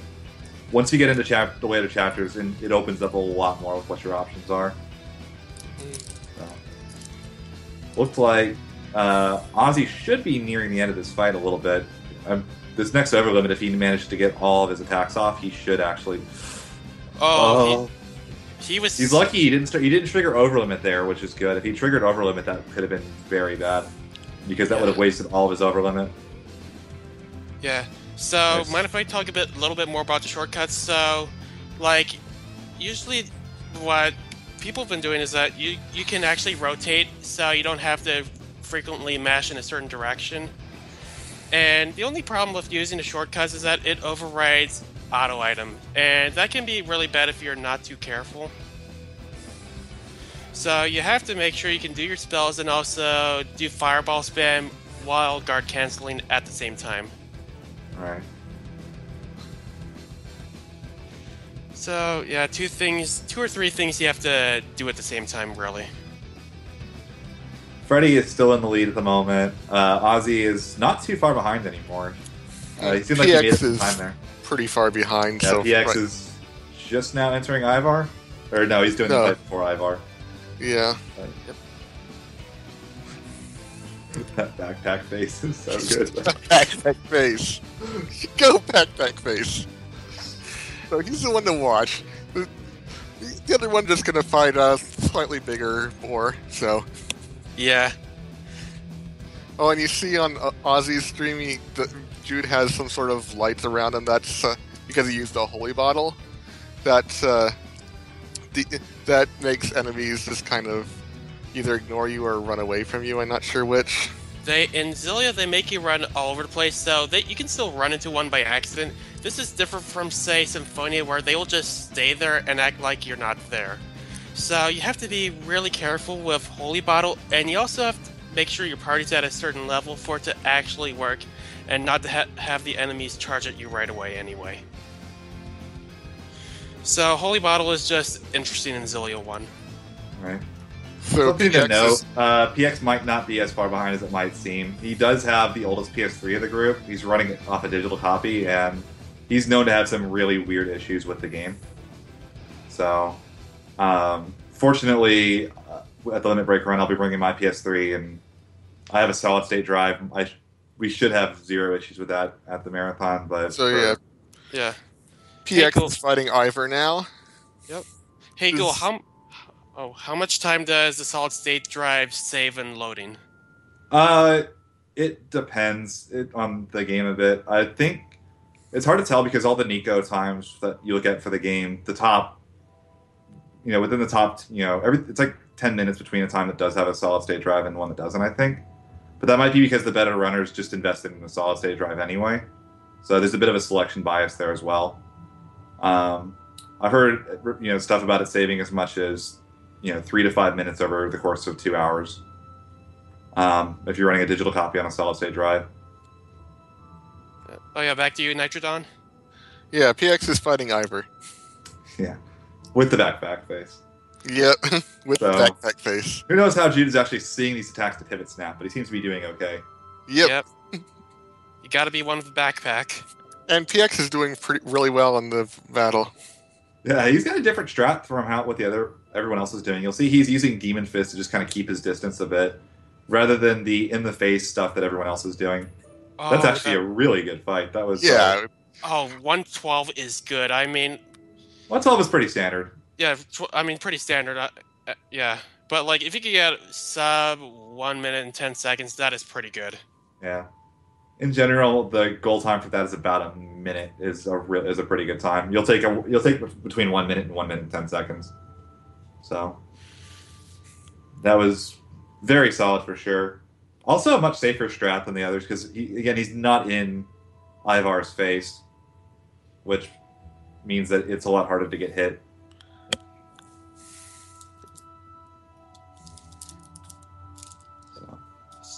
But yeah, it is pretty funny that solid state drives do save time because if you look at the specs for a PS3, the hard drive in it is actually only a SATA 2, not even a SATA 3. So like the data transfer speeds for a PS3 are actually really bad. yeah, but in general, solid state drives, the main advantage of those is seek times instead of transfer rate.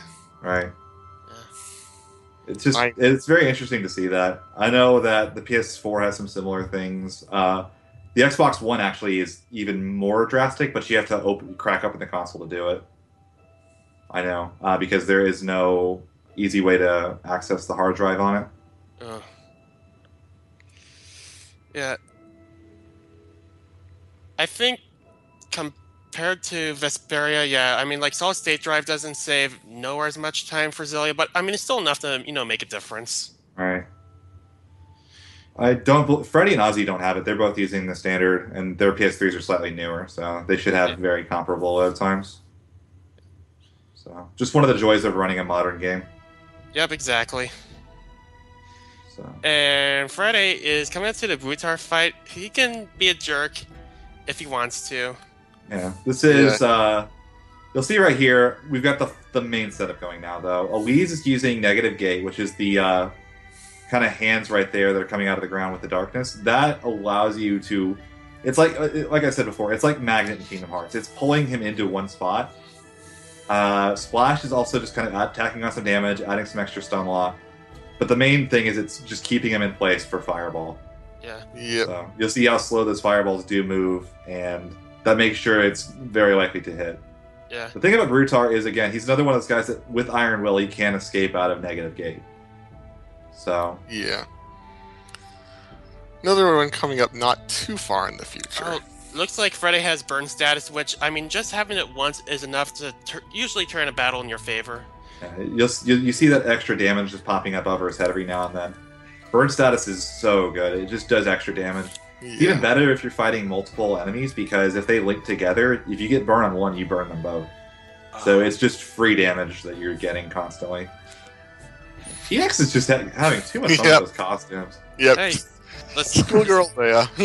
Hey, it's like I said, you gotta fight in style. Just saying. So we're gonna have some donation incentives for costumes when we do this run. So you guys can look forward to that, of course. So, Ozzy just now starting the Brutar fight. Good time for Brutar is about, I believe it's 50 seconds to a minute. Let me pull up my notes and double check real quick. Yeah.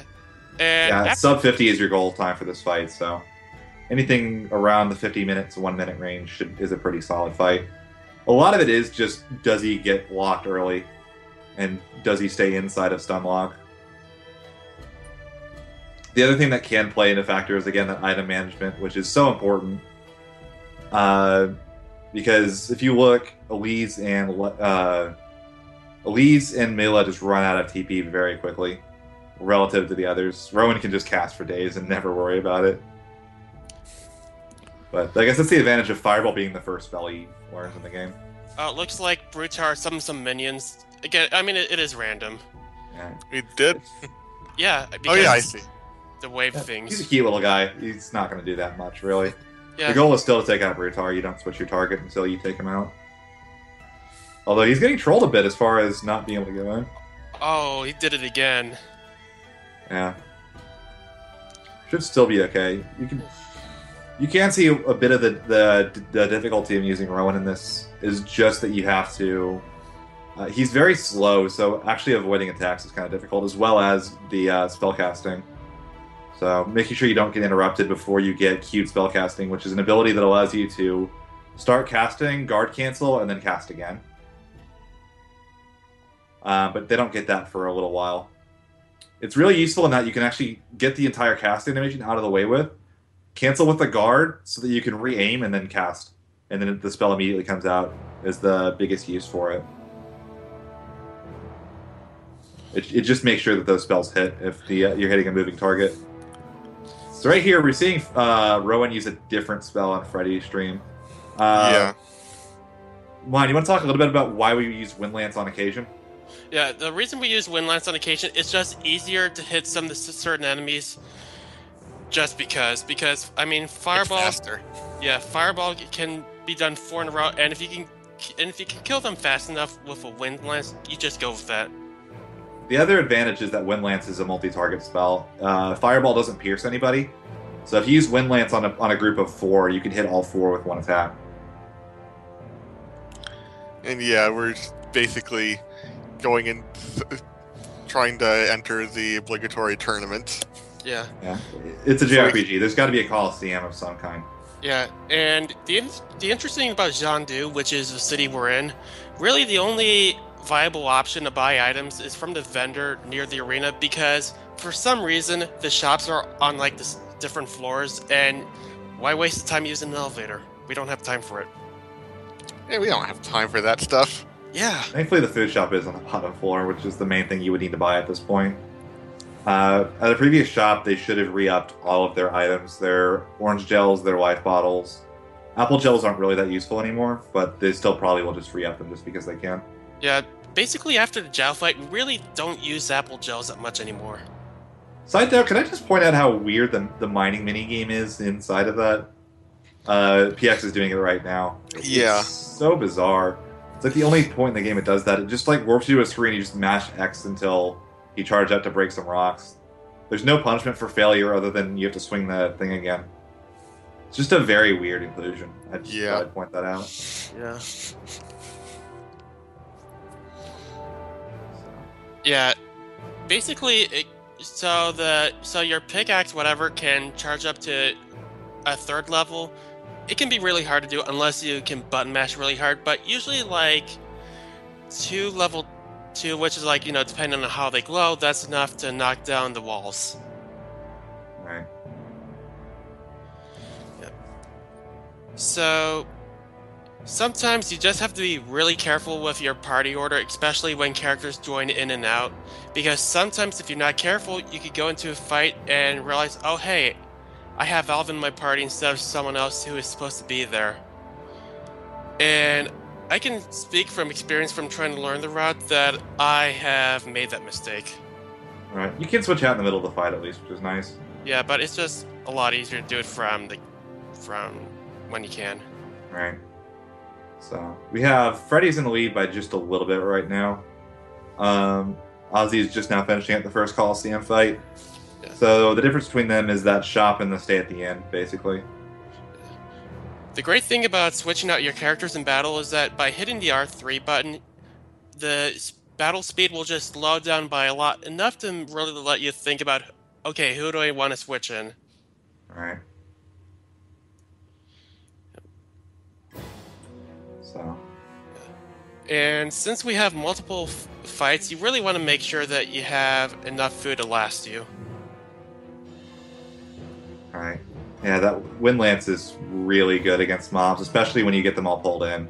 Just because, as PX said in chat, when the first one hits something, it spawns another one. So you can get a large number of attacks off if you get pretty lucky with your first hit. Yeah. So it should be noted that Milla right now will not act unless you tell her to. If you don't tell her to cast Flash, she will just stand there and do nothing. So you do actually control her the entire time. Essentially using just a second controller. Or it's not like a second controller, you just tap up on the control stick, but if you ever see her out of TP, she'll just stand there if she doesn't have anything to throw. Do we usually link up Rowan with somebody else when we're using him? Yeah, you usually end up linking up. It does just a bit of extra damage.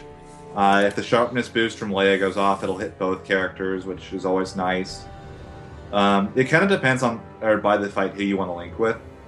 But in general, you are pretty much always linked. Unless, for example, Hammer Zam, you do want to delink whenever he's doing Drill Rush because there's splash damage.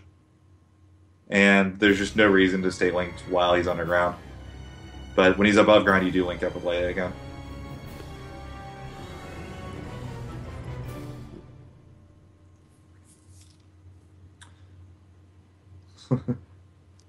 Seal.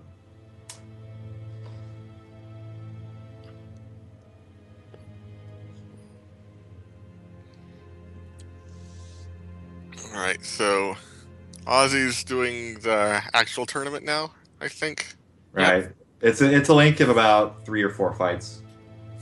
I missed it on Freddy's stream. I had to. My throat was dry. Yeah, it's 3 fights, so yeah. Basically back to back to back. Unfortunately, unlike a later linked fight like that, it's not considered the same fight. There's a fight later on where you fight essentially 6 hordes of enemies, but it treats it as just one fight for the purposes of item usage or food usage. So it helps a lot with leveling in that regard.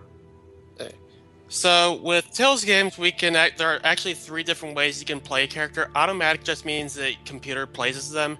Semi-auto lets the game bring you to the enemy in order to attack. But with manual mode, you actually have to move to the enemy, and you have to make sure that you're close enough to attack it, especially with melee attacks. Right. We'll play on semi-automatic just because Rowan we wanted to automatically turn towards targets. There's no real reason to put him on manual. Something that will be interesting in the 4-player run, since we originally thought we were going to have to menu to use items, which we thought, oh, it's going to be annoying, it's going to take a lot of time. Turns out, if you press the select button, you can toggle between all of those modes. So if we want to throw an item in the 4-player run, we'll switch over to automatic real quick, which will let us use an item. Nice. I didn't even think of that. Yeah, it's gonna save a lot of time in that regard, and then we'll just toggle straight back out of automatic and go back to playing. So basically, what are these guys called? The ones that Freddy are on? The Spyrix soldiers. Yeah, Spyrix soldiers are really annoying because they have flamethrowers. They can cause burn status, and there are 3 of them, and you really don't have a lot of space to move around. Looks like PX is getting bad luck on Hammer's Am. Yeah, Part of that he again died is once. yeah. But part of that is he's died twice. Part of the problem with this fight again is he had that bad Jiao, Ooh, and that's and gonna, he dodges. Yeah.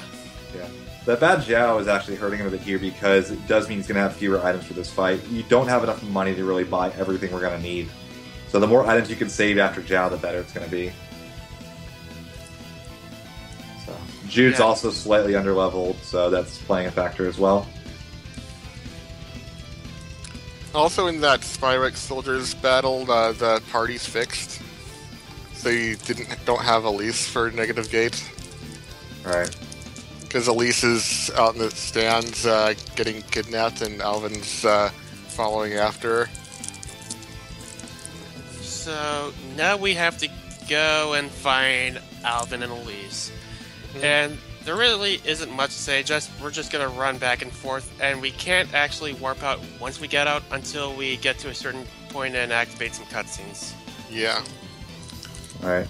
And actually, I want you to talk a little bit about what's going on in the story right now. For the two leaders. Yeah, for Freddy. So at the tournament, they're basically... There was an ambush to try to kill Milla, and also to steal Tipo for some reason. We'll find out soon if we didn't skip every cutscene. Oh, they want to steal Tipo.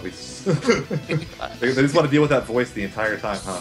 Yeah, I don't know. Why would they... He's kind of annoying sometimes. I don't... So, the Exodus captured Elise and Tipo, and Alvin is chasing after them to try to stop them. He doesn't succeed. But Yeah. it turned out they're just getting some sort of data recording device inside Tipo. Yeah, we make fun of Tipo a bit. He's not actually that bad once you get used to him. Nah, There's always that one voice that the first time you hear it, you just kind of go, and you're just like, oh, okay. Not actually that bad, but... Yeah. Yeah, for the record, I also don't find Navi that bad. Whoa, Whoa there. Whoa. Them's fighting words. Fee, on the other hand, I hate her. Fee? Trying to work. That's Skyward Sword. Oh, yeah. But Tipo's still adorable. I don't mind. I can't wait till I get my Tipo question. Oh my god, I want to see it. I need one. I need Me one. too. Yeah, you got to import him from Japan. Oh. So, yeah, I figure if I'm going to be the Elise player and the floor player on, I might as well have an Tipo plush with me. Yeah. Oh, hey, I could be there. I could be at the couch in spirit in the form of Tipo. Problem solved. Yeah, I'll hook up a phone so you can just yell "sharing is caring" every 20 seconds. I could do that. I thought Elise said sharing is caring. Yeah, it's Elise. Close enough. Yeah. Close enough. So yeah, the dodges aren't actually that bad, despite it being in this gorge area, despite the narrow passages. It's the one thing that makes the enemies a bit easier to dodge here is they're not generally very large. Yeah. The enemies that are hard to dodge are the ones that are either A, really fast, which these guys aren't, or B, ginormous. And outside of those guys, the giant tentacles, which are less common than the human enemies here, there's nothing that hard to dodge. And you'll see right there, he doesn't have to go past that one. And because he can just reload the area to get the human spawn. Yep. So Yeah. you'll see right here, he's going to go meet up with, or go rescue Elise.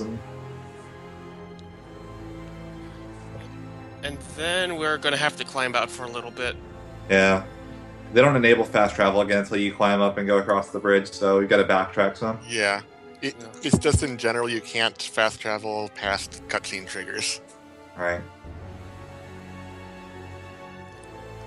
It would have been funny if that allowed for some sequence breaking, but it really doesn't. There's another game over? How do you... If that fight goes really badly, you can just get stuck on it. Is there not enough items or what? I think in general, you're always going to use a couple of life bottles in that fight. If you don't have any, I've gotten there with 1 life bottle before, and the fight was just legitimately impossible. Because I was low on life bottles, didn't have any real healing items. There was just almost nothing I can do. He'll probably Does have to Leia drop have down. resurrection yet? Leia does not have resurrection, so he'll probably have to drop down to easy mode in a little bit here just to get past the fight, which is a bit unfortunate, but it happens. It's just, again, that bad Jiao fight really coming in to hurt him. Alright. Yeah, one thing that, like, at least from when I was learning the route, that, like, Hammer Zam can just have Iron Will activate, and you're in the middle of attack, and he will swipe you, and you will just get wiped out, because it can do a lot of damage at the levels you're at. Yeah. Hammer Sam is really the only fight that you actively try to avoid Iron Will. Again, that's why we don't have... Milla could be theoretically using Splash right now. It's the main reason we don't have her using it is because we don't want to activate that Iron Will mechanic. Because if he Iron Wills, there's a very good chance of getting Drill Rush. So, and you'll see right there, that slam right there is going to kill Jude. So there's just so many attacks that are just very difficult to avoid in the fight if you don't have a couple of spare life bottles. I usually try to make sure I have about 6. If I don't have that, I'll usually see if I can just go to the shop or something. Even though you can get Earthguard on Milla by that point, it's still not enough to reduce the damage that you take from Hammer Zam, so... Milla really doesn't do that much damage either. Exactly. So wait, does he not have any life bottles, or what? He's got a couple, but he doesn't have enough to make the fight easy. So he's either got to get really good RNG, or he's going to have, like right there, immediately taking that Drill Rush. Or the drop down. Try to tell if you're going to get Drill Rush or the drop. And actually, there's not a better option, just because it's both kind of random on how many attacks they're going to do. It's just a really not very well designed boss. Yeah, it's just the most random boss in the game, really. Yeah. The main thing is, again, he's just got invincibility frames on each of those, and he can actually attack before he ever comes out of invincibility.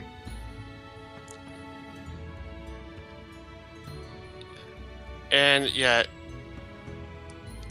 and right now Freddy is actually heading his way. Ozzy's going in with the goofy glasses now. Oh man, goofy glasses, good. So yeah, Freddy's making his way to the capital of Azul. I don't even remember what it's called right now. I forgot to. Cambalar? Cambalar. Yeah. So basically, we're gonna go all the way to the king. What are we gonna do? Remind me. You remember more about the plot Well, than I do. we got access to the wyverns from the tribe who owns them, but now we need permission to actually fly them to Fenmont because I think because tensions between Azul and Rashigal are pretty high. Yeah. So that's what we're going for. Right. This is actually, in my opinion, one of the harder fights in the game coming up. The Wingull and Presa fight, it's only 2 enemies, but they're both very, very bad in that Wingull can break out at any point. When he gets Iron Will, he has an attack that will just send him flying out of negative gate. So he's very scary, he has the potential to kill quickly. Presa is thankfully weak to fire, but Wingull is such a priority in this fight that you really can't focus on killing her. And she can go around and just kill people, so you're going to see... Oh, Hammer Zam's down. Oh, nice. There we go. Everyone survived. That backpack, though. Backpack faced.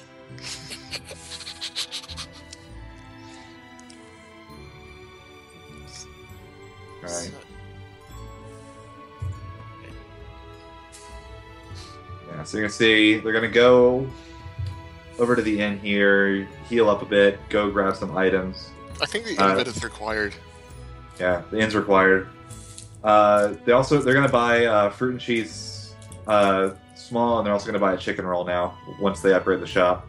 The chicken roll is like it I believe doubles the experience you get from each fight, but since they're only going to get small, and it only works for 2 fights. So And trying to think, what level do you get at? Was it level 28 in the food shop that you start getting the I chicken? think 24 was a 25. small. 25. What? my notes say to get the shop to level 25 there. Well, I Okay. think it's 24 for small and 28 for large. Yeah, Right. that's what I was Or thinking. medium, sorry, medium. And just having enough money for the food items, especially like in the first half or so, it can be very tight. Right.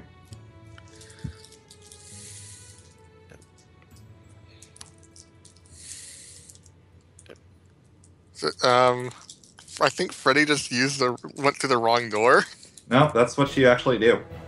You do go out and back in. I'm not exactly sure what it does, but it's what you have to do there. Huh, interesting. I I'm not. didn't notice that at all. Me neither. So, at least it was what the run we ended up using for the basis of our routes was. I guess we'll get confirmation on that from Ozzy in a little bit here, once Ozzy gets there, but yeah, I did the same thing, so, because it's what... Alright. I don't remember exactly what it does, but... Yeah. So yeah, this walking is basically talking on ourselves, and then you get an audience with King Gaius. Oh, Gaius. Yeah, Alvin does what he does best. Right? Yep, I totally know. Oh, I don't know what you mean. What could you be talking about, Nitrodon? Right. Oh, Alvin. He's still my favorite, regardless of what he does. Yeah. Yeah. Although I never really trusted him after this until until the start of Chapter 4, really. As PX just pointed out, it's to set up a quick travel point. There are a couple of points where you'll see runners just kind of... The other one that really pops out because it's so glaring is later on when you're playing a Spirit Milla, you just kind of just go in the wrong direction for a bit just to set a spawn point for quick travel. Oh, so okay. So that's the path to Xiaolan Temple, Yeah. whatever Yeah. it's called. Yep. That makes sense. Yeah. Like I So, said, it's not very common that we have to do that, but that is one of the points that is done. So right here we're gonna have Freddy heading into the Wingle and Presa fight. This is one of those fights that again can go really badly. You usually expect a couple of deaths here, just because you can't keep enemies stun locked efficiently here. Yeah. So Yeah. I mean, you don't expect like game over or anything, but they're dangerous. right. Wingle especially. Wingle, again, he's one of the characters that can basically kill you in one combo. Presa is also just a bit dangerous in that she can interrupt things, but the main thing with Presa is just stay away from her and hope she doesn't go after your partners. So Yeah. we'll see him load into the fight right here. Oh, after the next set. the main idea with any fight with Wingle is that you want to keep him as far away from Rowan as possible because Rowan won't be able to get out of the way fast enough. Yeah. He's just very, very fast and hits hard. Those are generally the hardest bosses in Tales games, which makes sense. The game's combat system is obviously designed around you being very fast and your opponent's not being. So when you're fighting a large enemy that just hits hard, in general, you can stay away without any major issues. But when they're very quick, it's very hard to just zone them out and keep them from getting in. Yeah. So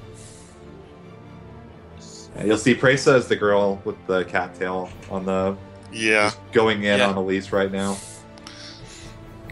The ideal target for her to go after is Leia at the beginning, just because Leia really isn't that useful. The main reason we have Leia is just because there's not a more efficient thing to do than sharpness. And you see right there, that's going after Rowan. One combo dead. Also, Leia is burned, so that's... And Rowan's the only character alive. Oh. Yeah, he's probably just going to take the death here, I would think. Well, he used an elixir to revive Milla. Yeah, he did. Yeah. Uh, Oh yeah, did you notice how Friday was having Rowan use Rock Trine? Was that Rock Shrine or Rock Hexhead? I couldn't tell. I forgot. Rock. He's using an Earth spell. Yeah, Okay. but basically using an Earth spell on Wingle, it is kind of tricky to pull off, but it Right. does do a good amount of damage. Yeah. This is just one of those fights that you see him struggling real quick. I'm surprised he hasn't just taken the death. Yeah. And okay, there's there. Yeah, it looks like he's got the setup going a bit better right now. He needs to have Leia until throw Rowan a life dies bottle. again. Yeah, so he needs to have Leia throw the life bottle to get Elise back up. Well, Rowan's back alive again. Yeah. Yeah. Now the only way he's gonna be. It looks like he's out of life bottle, so he's gonna have to rely on resurrection to get back to life, which is not good. Yeah. Yeah. And like whether or not you want to keep on with fight or actually just game over, it's totally if you're feeling it or not. So like with Friday, he decided that he was going to keep on doing it. Yeah, and Wingle's down, so Pressa's easy. I mean, Yeah, Presa, since she's weak to fire, goes down relatively quickly. Yeah. The only reason you don't target her ran first away is from you. Greater Demon. Of course, she's easy. Exactly. Yeah. The idea with fights where there's more than one enemy, as long as you can defeat one of them, you should be able to take down the others more easily. The reason you take down Wingle is, well, Wingle, you cannot kill Presa while trying to take out when Wingle's still active. Wingle just does so much damage so quickly. So, yeah, we've got the setup going on Presa, and you can see just how good that negative gate splash fireball set is. Yeah, 211. No idea how that is. You want to get about a 130 on that fight, so not very good. The bigger problem though was more the number of items he used than anything else. We have another costume change from Milla on PX's stream. We are now idols, I believe. Yeah, he did all 3 idols. I saw him switch. It's like a game now to like guess which one PX is going. Of course. All right. Oh, and another Also, thing this about camera angle is not necessary. I would just like to point that out. yeah. Another thing about Wingle and Pressa is that there's no real good place to shop between that battle and Terra Bronc. Right. So whatever you have left is what you get to use against Terra Bronc. Right. Terra Bronc's actually to me one of the most fun fights in the game, just because of how stupid the fight is. Goofy glasses strats. Goofy glasses. Oh my god. They're having too much fun with this. Can you blame them? No. Yeah. Alright, so PX is fighting Brutar now, and Ozzy's in the Wingle and Pressa battle. Right. Yeah. The Terra Bronc fight to me is hilarious because it's the only fight that I've actually full comboed. My record for combos in that fight is like 2 or 3 or like 220 or something. Oh, I'm impressed. Yeah, You legitimately, if you get him locked in properly, you just never break combo. Yeah, I saw one of the runners, probably a different fight, actually got an achievement during a practice run for getting a high combo.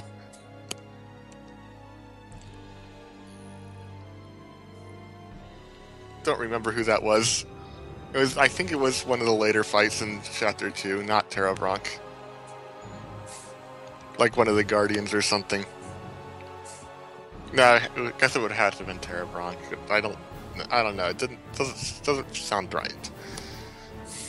It doesn't matter. Well, Brutar is down. That just felt quick because I wasn't looking at it. See how Aussie is doing against these two. Wait, oh, okay, it looks like Wingle's down and the fight is basically already won. Alright, Brutar was a minute even. Oh, that is a clean number. And Freddy's fighting Terra Bronc, who gets who spins around a lot, but otherwise doesn't break out of this too much. Yeah. Though there is a chance he can get stunned, and it's just more annoying than anything. Alright. 122 with Wingle Pressa Oh, on Ozzy's stream. I think you said that was good. Someone did. I think it was cool. Okay. Yeah. So there's a chance that the boss, what was it? I keep on forgetting names. What was it called again? Terra What? Yeah, that I think couldn't it shoot laser beams, but I mean that's the thing that almost never happens. I forgot. But the fact is, you don't really see it because you can stun lock it really easily, and I mean, getting burn status will speed up a lot. And Freddy got a 1.550. Yeah. Yep. So right now PX is at Jiao, so he's gonna go through the tournament and stuff. And Aussie is gonna be on his way to return to Charlatan. And there isn't a lot that's gonna go on for Freddy. Just maybe running around for a little bit. Yeah, I think you need to talk to everyone, and then the wyvern gets better. Yeah, And then you fly, and then go places, and then fast travel. Yes. And then you get to fight Agria. And oh right. She's gained quite a few levels since the first time we saw her. Yeah. So really there's a lot of running and just making sure that you have enough items to get you through the rest of chapter 2. Because we're definitely going to use them for some of the fights near the end of the chapter. Mm-hmm. Right. And this is really when being able to skip every single cutscene is super useful. Because it's the reason why this is probably like the shortest Tales run in the series, really. And actually, can I talk about the difficulty and why we do that? So what? Oh yeah, the difficulty that everyone's playing on. So, everyone is actually playing on normal mode, so basically when looking at the Japanese runners and what they've done on Nico, they would always play on normal mode, and we just pretty much took after them. So, I mean, easy it cuts back on HP and it just makes things a lot easier, especially Jiao, but we just do normal just because that's pretty much all we agreed on. And one other setting from the very beginning before we started timer was actually turning off this thing which will let the camera pan the battlefield when you get into a battle, and that is just more to cut back on time. Yeah. Yeah. So would easy still actually be a challenging run, or is every battle just kind of a pushover? It's not exactly a pushover, but it's just a lot more forgiving. Enemies just have less health. And Ghoul can beat Jiao on easy with just controlling Elise. Yeah, I didn't realize my mic was muted. I was going to say, easy mode isn't basically you do almost double damage. Enemies have less health. If you don't know what you're doing, Jiao can still be difficult. But in general, you see the burn status up there on Terrabronk doing 540 damage per burn. Each fireball is only doing 300, so that should show you just how ridiculous that damage output is. Yeah, easy mode, it wouldn't be difficult, especially if you're used to normal. And then there are fights where I was talking earlier about how against Hammer Zam, low on life bottles is really bad in normal mode. It's not an issue in easy mode. You can pretty much always eke out any fight if you're on easy. Yeah. The damage output and the amount of damage you have to do is just that much closer together. And a common theme in the Team Symphonia style games is that really difficulty, all it really does is it just raises the health. I know that the Team Destiny games, especially Graces come to mind, they kind of handle the difficulty slightly different. I can't really speak for the others since I'm not familiar enough to really say much. But usually, like for a new game run, you just play normal. It's just what the standard is. People, when they boot the game, they play on normal mode. So. And Freddy checked the place Agra is going to be, except I guess he hasn't been to the you have to go through the Fort Research Center yet. I mean, I'm usually a fan of playing on default settings unless that requires like heavy grinding or something to actually or the finish opposite the game. in Kingdom Hearts' case, where the game is so easy you just mash the X button and win. Yeah.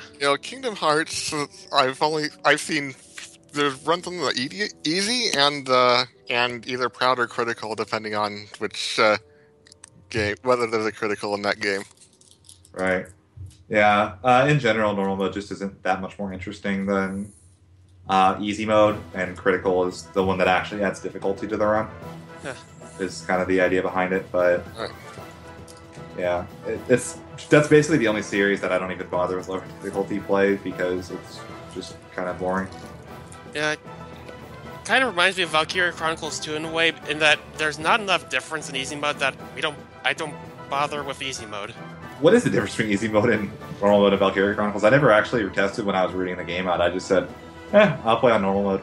Yeah, you just take slightly less damage on intercepting fire, but you don't even notice that. It's like, what's the point in playing easy mode? I didn't even do that in casual play.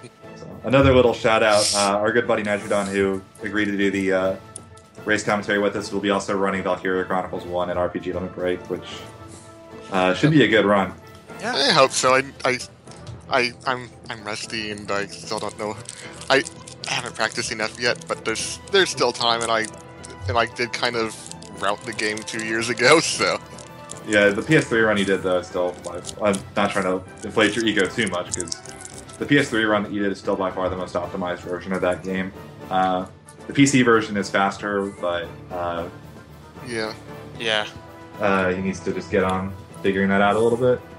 Alright, so here's Agria, and I think she's the first boss in the game who can use Mystic Arts. Or at least the first boss I saw it against when I played. Yeah, she can use Mystic Arts. That's not the biggest problem with her. The bigger thing with Agria that's annoying is that she resists fire, which by itself, okay. The other thing is that she can use lemon gems. She can actually heal herself. So she resists your main method of doing damage, and she can heal herself enough where she can just live forever. She can use more than 15 of them? I haven't ever seen her use it, but I've had this fight go on for 4 minutes and never been able to get her down to even like 1,000 HP or something. So basically, if you run out of SP in this fight with Elise and Milla, you almost have to just die. Because she'll just keep throwing lemon gels before you can kill her. It's really bad. Okay. You see right there, she just went into over limit. Now, when she's in over limit, you can't keep her stun locked, so against a lot of characters, you'll see us... Ooh, that's a burn on Milla right there.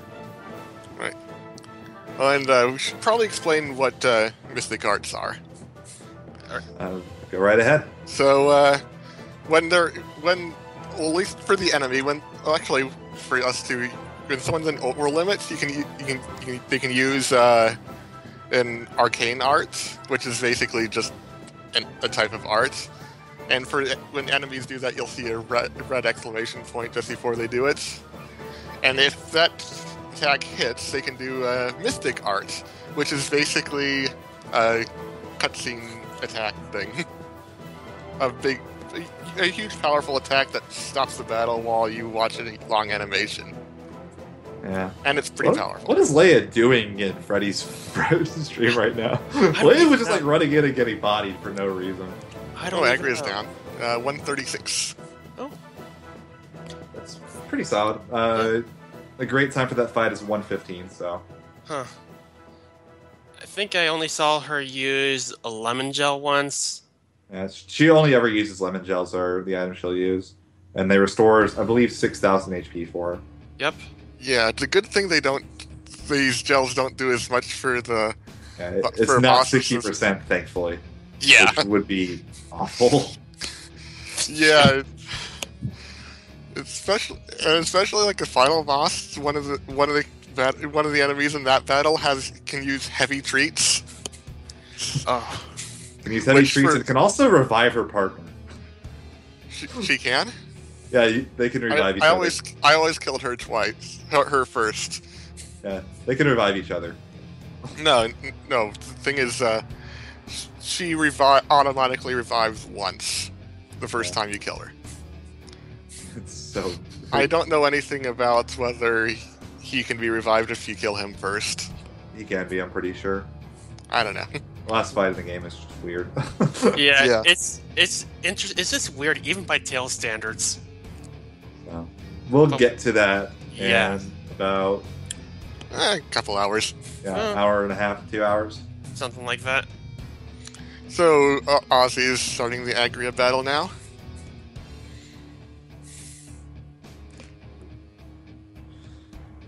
And we want to make sure we have enough items just going into the last dungeon for Chapter 2. You just want to have enough items to get you through the Noctigal fight.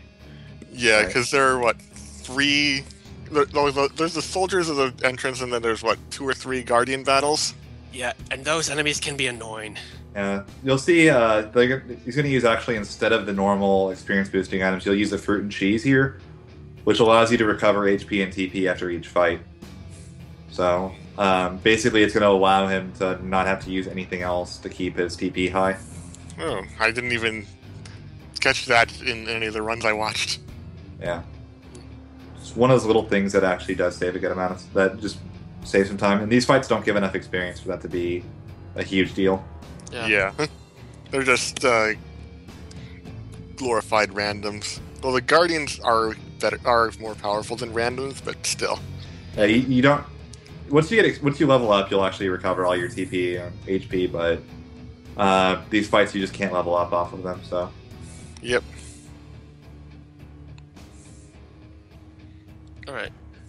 Alright, so meanwhile, on PX's side, so... Looks like... Oh, so what makes the Spyrix soldiers also known is that they can use items, and Leia can't really do enough to keep them from stealing items. Right. Well, Leia's the one who'd be stealing items. Yeah, but like they can she can actually interrupt them from using items, I think. That one guy is just trolling with the apple gels, though. Alright, well, got it. There we go. That's the same. Yeah. Finally goes down. Oh, yeah, I thought to point that out, and yeah, for some reason those crab. Oh, it's a trophy anyway. Oh, what combo? Okay, yeah, it was Agria. That's where I saw. I guess it must have saw someone get a trophy, and now Ozzy's got that. Ozzy also has that trophy. Yeah, Get the that combo for. right, jeez. Was that you get that from a 50 combo or a 100 combo? I forgot. I think it's. I don't remember off the top of my head. I got it against my first time doing the Terra Bronc fight. Oh yeah. So what Freddy is at right now? Oh, these guys can move fast, and they're just a nuisance. Yeah, you need to fight these guys to break seals on some doors. Yeah. Yeah, they're fast, which means they get in on Rowan. This fight can actually go surprisingly badly for a non-boss fight. Yeah. Looks like Freddy's handling it like a champ. And then burn status. What is PX's camera skills? We're gonna have to talk to him about this. Yeah. Note to self, PX is not gonna be the one I control for. Definitely. Oh man.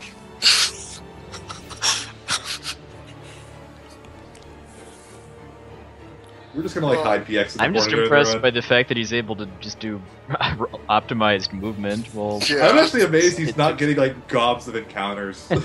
I'm amazed too. Yeah. Oh, butterflies. I hate these things so much. Yeah, don't these are these the ones that use Link Seal? Might be. Bigger thing is they're just really janky to hit. Yeah. It doesn't look like something that Fireball would be very effective at hitting.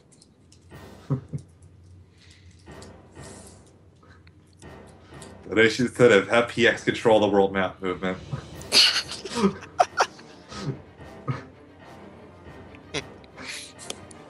I have no idea how he actually sees enough to avoid encounters. I will never know. It's borderline impressive, I'm not gonna lie. I think it's I mean, he uses the mini map, Maybe. but yeah, Oh my god. like looking at the sky and walking backward. Well, it is a nice guy. Counter Link. Alright, so we have Freddy fighting off Noctigal now. Noctigal is one of those fights that he's kind of big and slow, so he's pretty easy to keep stun locked. It's not that difficult for the most part. Yeah, So we're trying to just knock some sense into him. Yeah. it's kind of unfortunate, actually, in a lot of, like I said, that it is so effective to just keep enemies stun locked like this, because there are some really cool techniques that you can do in this game. Yeah, the important thing is just as long as you have enough orange gels, or do we even get pineapple gels by this point? You can pick them up, or 1 or 2 up, but Yeah, but anyway, so as long as you have enough orange gels to keep on using your arts, he should not really be able to do much. Yep. Okay, Milla just got some CP back. Right, but he can do an annoying attack. What, do you want to talk about that, Ghoul? sorry? Oh, the one annoying attack he can do? Go ahead. I'll let you take it. So no, Right. Right, but 116. yeah, but he can do a thing where he can just slide across the screen, and it's just more annoying than anything. yeah. But yep, so Friday is done with Chapter 2, so Chapter 3 is going to feel somewhat shorter. Basically, Chapters 1 and 2 just take up the majority of the game. Yeah. Right. Also, once you get to once you enter Fezzival Marsh, you can't really go anywhere Yeah, you're pretty much locked on rails, really. until pretty much the end of Chapter 4. Yeah. It will go by really fast. So, we find out, oh yeah, so Nottigal gets assassinated, but Not by us. not by us. What, we're not assassins? Nope, we are not Oh. assassins. Was it Tales of Assassination? Okay, keep going, sorry. Alright, but what happens is that, okay, so Fenmont and Ajil have already started going to war with each other. Yeah, Ajul is crossing the Fezzival Marsh. Somehow, we don't know how yet. But, being the smart people we are, we're going to run into the middle of the war. Well, Gilland has moved Lance of Kresnik there for what we think is to wipe out that army, Right. and we want to stop it because the 4 are trapped inside, and they, well, you know. Kind of would kill them. Yep. And also, yeah, the Knights of Krasnik will also drain mana from people and just everywhere just to power up. Yeah, And that is bad. that is very bad, Yes, really bad. and we think he doesn't know what he's dealing with. You know. Yeah. A Well, common, he knows exactly what he's doing, though. a common thing with Tales antagonists is that they may try to mean well, but they just take it to an extreme, and they have to be stopped. Yeah. Yeah, it's very rare that Tales antagonists are often. I know there's a really popular theory that you are actually playing the bad guys in Tales of Symphonia. But they're very shades of gray antagonists, more so for the main antagonist anyway. Yeah. More so than, oh, this guy just wants to destroy the world and be a bad guy. So And it's kind of a recurring theme in the series. I think that what makes Gaius in Xillia's series just, I don't know, he's a good antagonist, I think. I mean, he wants the world to be good, although he wants to control it, but for its own good, so to speak. And he has his own way about how he thinks he should do that. Yeah. Alright, see, Noctigal is in burn status. That's pretty good. Yep. And we're gonna. Friday is getting to a part of this chapter that is just gonna feel like it's gonna take on forever. Yeah, I counted it once. What was there? 10 battles in a row. I can't believe he I counted. thought it was 6, but yeah, the Battle of Fezzival Marsh is just bizarre at how long it takes. Yeah, I think it was 10 battles in a row. Wow, that's even more than I thought. Noctigal is defeated. Yep. And Rowan's wearing glasses.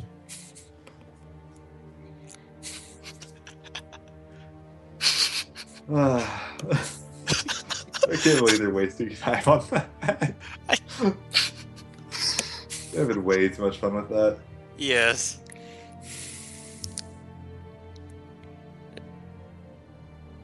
Right, so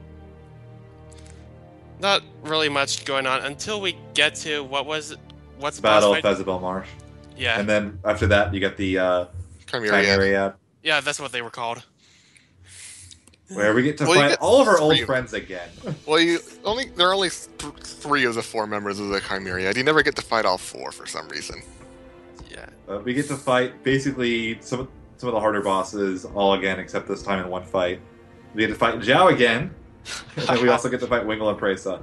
Funnily enough, because of the Battle of Festival Marsh right before this, we're actually over-leveled for this fight.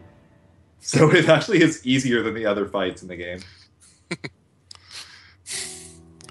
Yeah, it does sometimes happen in RPG runs that you're over-leveled instead of under-leveled. Yeah. It's rare, though. Mind equals blown. Wait, over-leveling in an RPG? Yeah, what do you think of that? Well, it's unfortunate when that is the fastest way to beat a game, is to just over-level at the beginning of the game. The game that comes to mind for that is Tactics Advanced. The fastest way to beat that game is to level up to level 99 at the very beginning. 50. Oh, is it level 50? Yeah, that's the max, I think. Okay, and then you get rid of all your friends, so that when you hire somebody, it takes the average of your party level, and you hire level 25 units, or way before then. Do you hire level 50 after you can get Mont Blanc killed? I don't think you kill off Mont Blanc, but yeah, it's Okay. unfortunate. So, but yeah, it's a bit unfortunate when that happens, but it's kind of sad. I think that game was like an hour faster if you do that than if you try any other kind of route. Yeah, and the grinding itself in that game, 2 hours. Oh wow, really? Or maybe it's just 1 hour. It's like an hour and you just spam like an attack First like aid on first aid or yourself. something. Yeah, it's like 10 experience every time. Guaranteed. But yeah, there's some battles going on in Freddy's stream. Yeah, this fight, he's gonna kill off each of these hordes, and then he's gonna have to fight another one, and it's gonna go on for On 4 and on and minutes. On and on and on. And there's some good dialogue, except we don't get to hear it because We killed him too quick. you get to hear it in a run, but in the showcase race we don't get to hear it. Oh yeah. It's such a just. There are points you just wonder like what the developers were thinking in this game, and part of that was because it was rushed to make the anniversary. But this is just one of those things. It's just like it's just a bizarrely long fight. Kind of cool in concept, although it lags on the US version a lot more than it does in the Japanese. For some reason, just injecting the US text, I guess, just messed with the. I don't know. I liked this, even though it went on forever. Yeah, no, it's a legitimately cool fight. It's just weird how long it goes. Yeah, it is. I mean, And also, like, since the game does have the quick party switch, like, it makes sense in a way to have a couple longer fights in it, because it's kind of like Final Fantasy X. You can switch out your party members at any time in the middle of combat. So, you could do the first part of the fight with, 4 members and swap in 2 fresh members towards the end if you had to. Yeah. I never really took advantage of that. And I swapped in a fresh member against Nameless Anomaly, I think, but that's about it. All right. but yeah, the whole part about this game being rushed, it will become very apparent when we get to Chapter 4. I don't know. Not necessarily. I don't know. It's Yeah, just they have a kind of a habit of doing that with this series. They'll make a game and then they'll remake it a bit later with much better things. Oh boy, PX is... No signal. Oh. I hope. I think PX's PS3 just overheated, which... And I don't think he would have saved. So. Oh no, that's unfortunate. Yeah. It was still it was fun watching him. Yeah. Yeah. So we don't save because we can basically Retry any battle. Yeah. So there's no need for safety saving in Xillia for the most part, unless there's something I'm missing. What? No, PX there are no just safety now. saves in a run. Okay. You saw PX's stream just now. There is something you're missing about safety saves. And how long Okay, they if your take. PS3 doesn't overheat, then you don't need to do safety saves. Yeah, that's unfortunate. Yeah. Yeah. I mean, you could tell something was going on because he was having much worse loads than the other runners. So he would have been behind, but he wasn't. He shouldn't have been behind as far as he was. Yeah. All right. Sounds like he's going to be able to just load up a practice save and resume. Yeah. That probably should be fine. Yeah. Yeah. It's not like there's a cash prize for this or anything. Nope, no money matches for this. Where was he in the game anyway? I don't remember. Did he fight Ringo and Pressa yet? I don't remember. It's probably just before that. I forgot. The only time I ever looked at his stream after a while was to see what the camera angle was. Probably shouldn't admit that. Yeah. Alright. So, Freddy's got past those 10 battles. Oh. Yeah, 4 minutes. That's a pretty solid time for that fight. And there's a bunch of healing items in these chests. That's an annoying thing about chests. If you put anything back, you put back the entire contents. Yeah.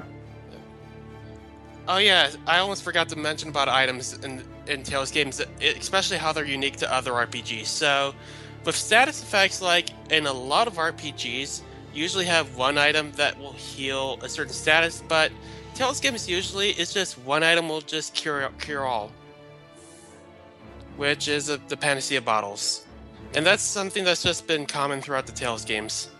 Right. So On now, occasion, I think on occasion, I don't remember exactly, but they've had a couple that are heal-specific things, but you get Panaceas for so cheap that it's not worth really bothering too much with them. alright, so think they've had Freddy's about to antidotes in fight the the past. Chimeriad now, Yep. which is Jiao, Wingle, and Pressa. Angry is also in the Chimeriad, but she's somewhere else in the battlefield, so not able to join this battle. Thankfully. Yeah. Three of them are bad enough, thank you. Yeah, so it's funny because, we talked about how Jiao was this terrible, horrible fight. He's the last guy you kill in this fight, really. He's just so slow relative to the other characters that he's easy to kill. And of course, as I say that, Freddy gets taken down by him. Yeah, but just like in the other battle with him, you want to kill Wingle. That's his name. Yeah, it's take out Wingle first, and then Presa, because Presa's both quick and dies easily, and then you take out Jiao. But yeah, Jiao is not even close to the same he was in that first fight. Yeah. Yeah. We're over leveled instead of under leveled. Right.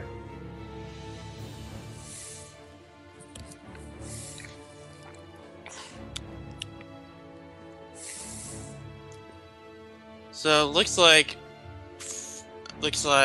Wingle is almost dead. And again, I mean, as long as you defeat one of them, I mean, the battle is really more in your favor. Right. The ideal scenario here is actually that Wingle links with someone, because that way, if you get burn status, it also it affects both characters that are linked. On top of that, it also means that the other character isn't going to go run off on their own as much, which makes it so that there's just less they're going to be doing to interrupt. All right, Wingle down, I think. Yep, I saw the burn status. That helped. Yeah. Yeah. So there's actually a couple fights in the game where it's a pair, and it's the ideal scenario is they link almost immediately. Presses down, because these battles are kind of balanced for all three of them being there. So once you kill one, it's Yep. Or wait, okay, now Presses down. I guess he killed Jiao second. Yeah, Jiao, you can accidentally kill Jiao. He's kind of fat. He absorbs a lot of fireballs accidentally. Yeah. That's a common thing where you're trying to hit someone with fireball, it will hit someone else just because they're in the way. Yeah.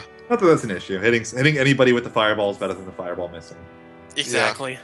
So the goal time for that fight is about a minute. So a minute 30 is perfectly fine because Wingle can run all over the place.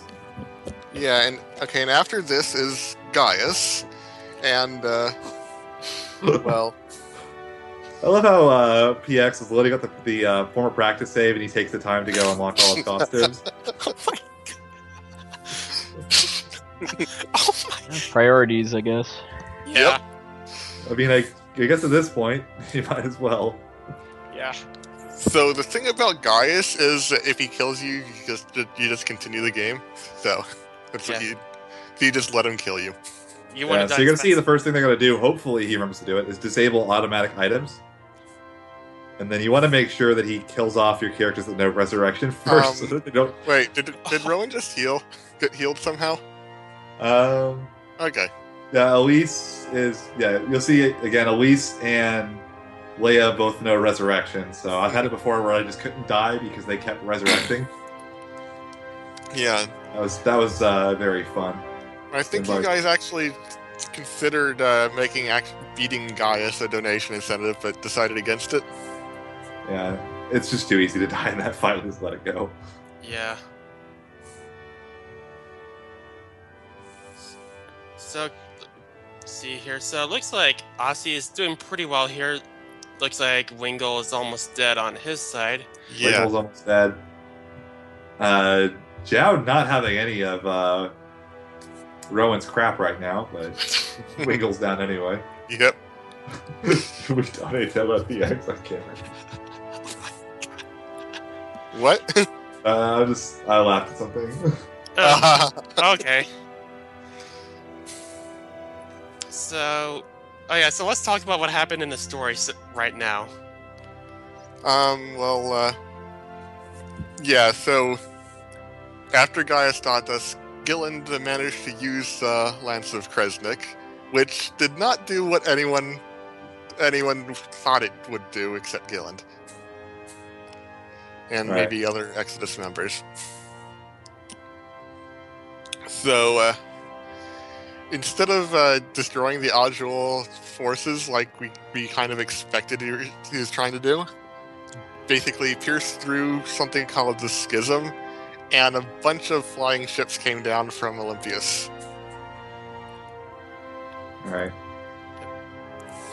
So, right now, we're down to the solo Milla, of course. Yeah. Which, and basically everyone had to get out of there.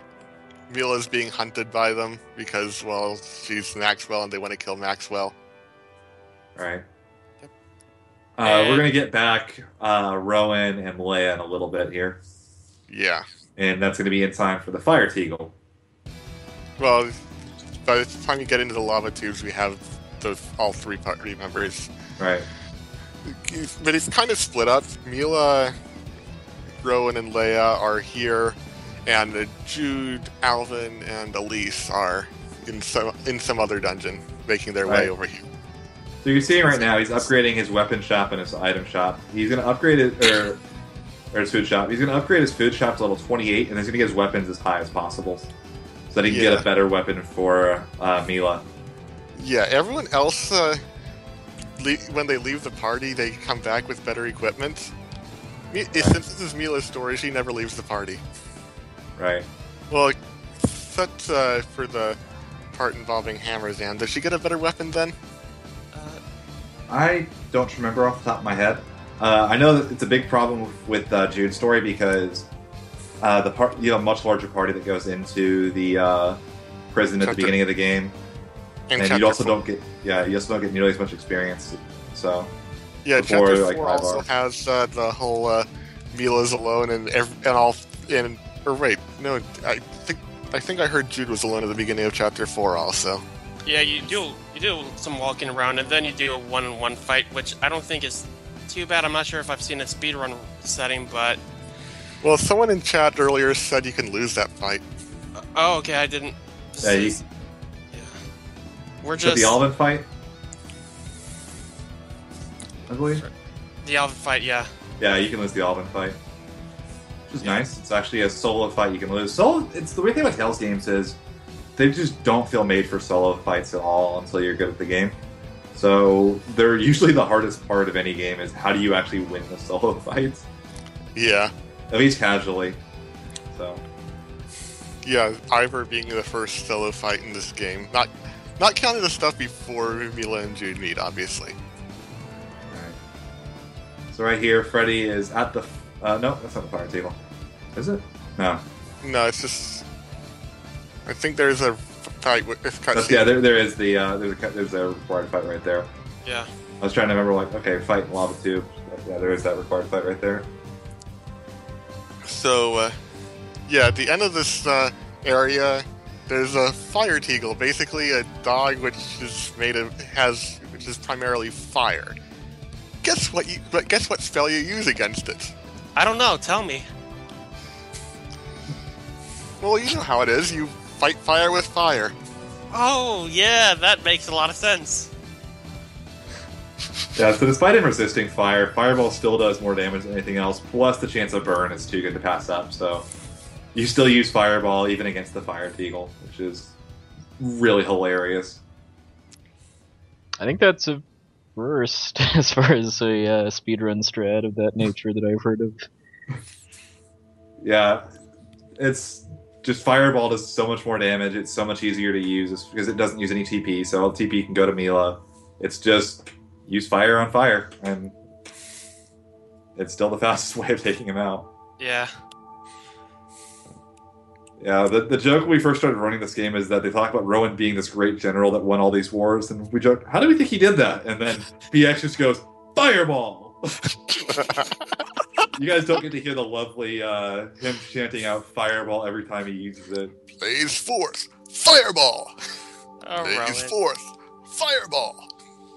So, yeah, here's the Fire Teagle. So he's got two tiny Teagles as well, but they're not I think really... they're Fire Djinns. They're... And you get to burn them too, I guess. No, he's using Wind Lance now. Yeah. Again, Wind Lance is used against mobs because it hits all of them. I don't know, I've seen this fight done with starting with Tidal Wave? Yeah, you can also use Tidal Wave to take them out because it is water, so it'll do extra damage, and it takes out the tiny Teagles very quickly. So yeah. There's a couple of different things you can do here, but once it's down to just the Fire Teagle, it's right back to Fireball. So you see right now he's burned, taking 690 damage every second as just steady DPS, which is why that is so good. Yep. Reminder that every Fireball that hits only does about 300. And when do we get... Sorry, 500. So getting burned does more damage than actually Fireballs hitting. Alright. Yeah, we got one tiny Teagle summon, so he's got to take that out. Yeah, 59 seconds. That didn't look too bad, except for the part where two characters died. Yeah.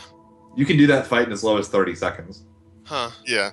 Well, there was the whole thing where Rowan and Milla both died.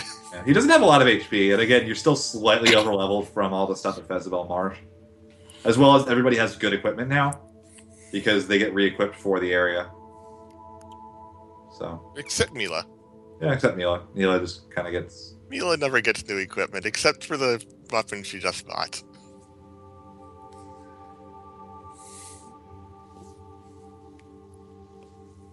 Rowan does get a skill, it's called Overclock, which lets him do more damage, so it's, a slight damage boost to each Fireball. Anything to... The skill set you use for Rowan, so when as you level up, the characters learn different skills, and you have a certain number of skill points you can assign to pick out all those skills. So we don't actually even usually fill it up, but what we end up filling out are we max out its stats as much as possible. We also will add in the better guard just because we want to take less damage when we're actually shielding. And then we'll drop down to the bottom. And for Rowan, he's got abilities like Cute Spellcasting, which again allows him to start casting a spell, stop, and then recast without having to redo the beginning of the animation.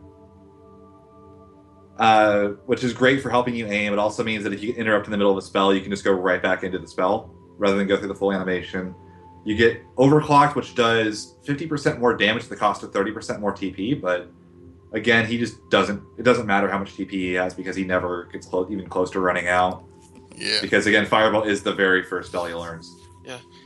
He also does get some skills which actually reduce the amount of TP he uses during arc tuning, which does help. Yeah. Yeah. So you get less from that. You actually get extra TP from... there's one that if it attack crits, I believe, he gets extra TP back. It's pretty simple. For the most part, I know Lisa's set focuses on decreasing cast time for... so wait, how did gaze. PX get the Fezabel Marsh? He just loaded his practice save from in front of it. Okay. He just used this as an excuse to kind of catch up a bit. Alright. That works. I'll give it to him. His PC is treating itself like Rowan. Or PS3. Blaze forth! Fireball!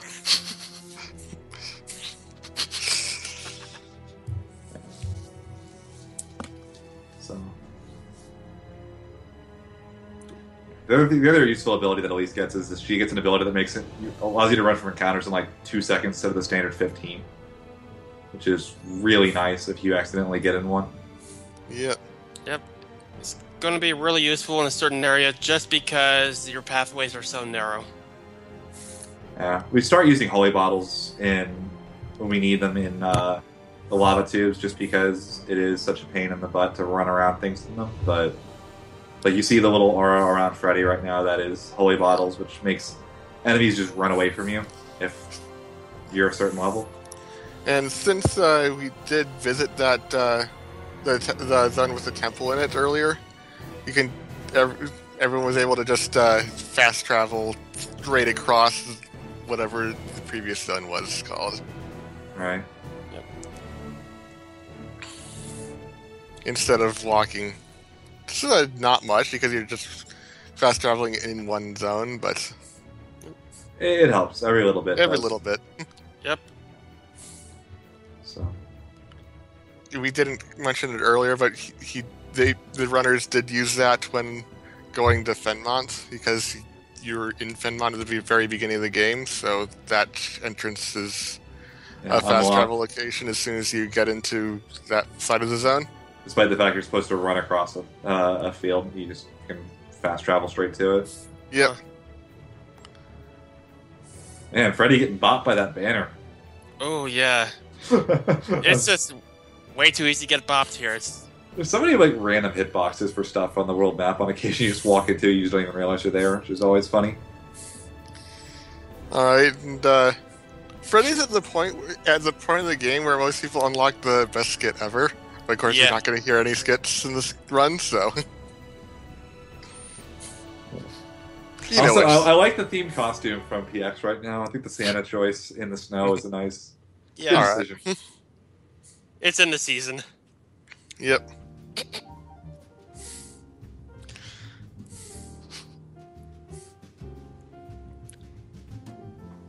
I don't know. I can't be the only one that finds it kind of funny to have a Santa Claus outfit in a Japanese RPG. Yeah. But hey, it's snowy. Santa Claus. I don't know where I'm going with this. Well, I believe they have snow in Japan. Yeah, They do. They do. Snow exists in Japan. I'm pretty sure of that. Do they Yeah. have Santa Claus, though?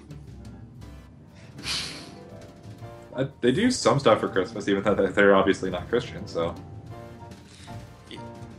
Usually I know involves KFC or something.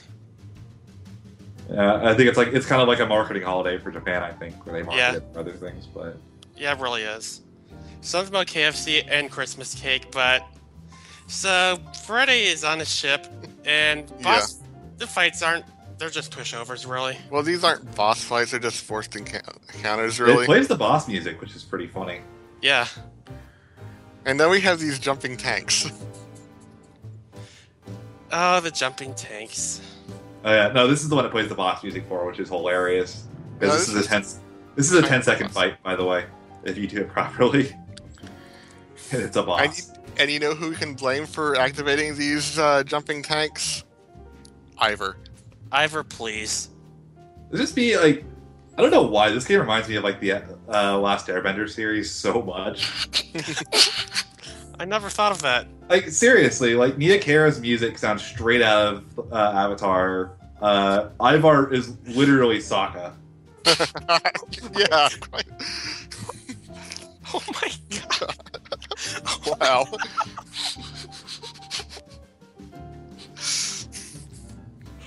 Yeah, I went there. You totally did.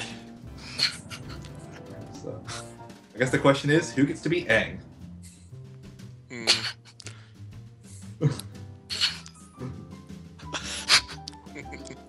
Great. Now I want to rewatch Avatar. Hey, it's a good series. Yeah. It is a good series.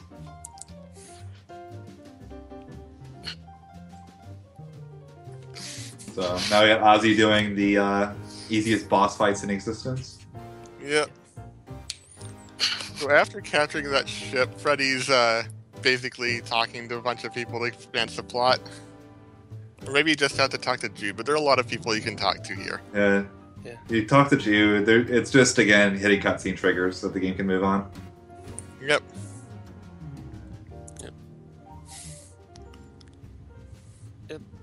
And especially when learning the route, it can be very confusing because you can get lost easily here because you may forget, oh hey, I'm supposed to speak to Jude. Well, Right. it's no Lindblom though. Yo.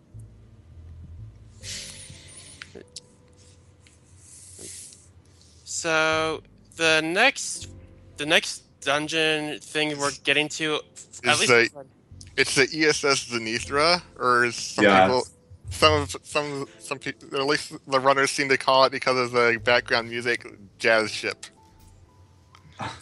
It's also like the stupidest dungeon to navigate ever. yeah. Everything is really samey looking. And you just want to get through it as fast as possible. Just just go into 2 areas you need to get out before the enemies show up. We do have one of the more annoying boss fights in it, though. This is another one of those paired boss fights that's actually pretty difficult, even with our strat. Yeah, it can seriously troll you. Right. But yeah, in the ESS Zenithra, I guess they don't notice your presence, so it takes some time for the. Oh, I guess there's a battle first. This is probably easy. Yeah, there's a lot of easy fights until you get to the Gillen and Celsius fight.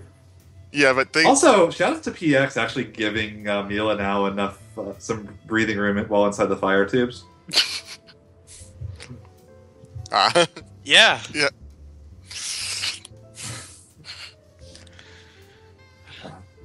So yeah, it actually takes a while for the enemies to spawn in the Zenithra.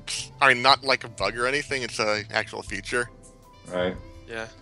And if you do it right, they actually don't spawn until the very end.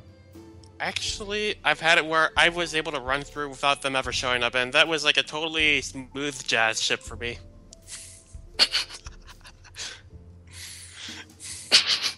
You had to do it, didn't you? Of course, I was waiting for that moment. Let him.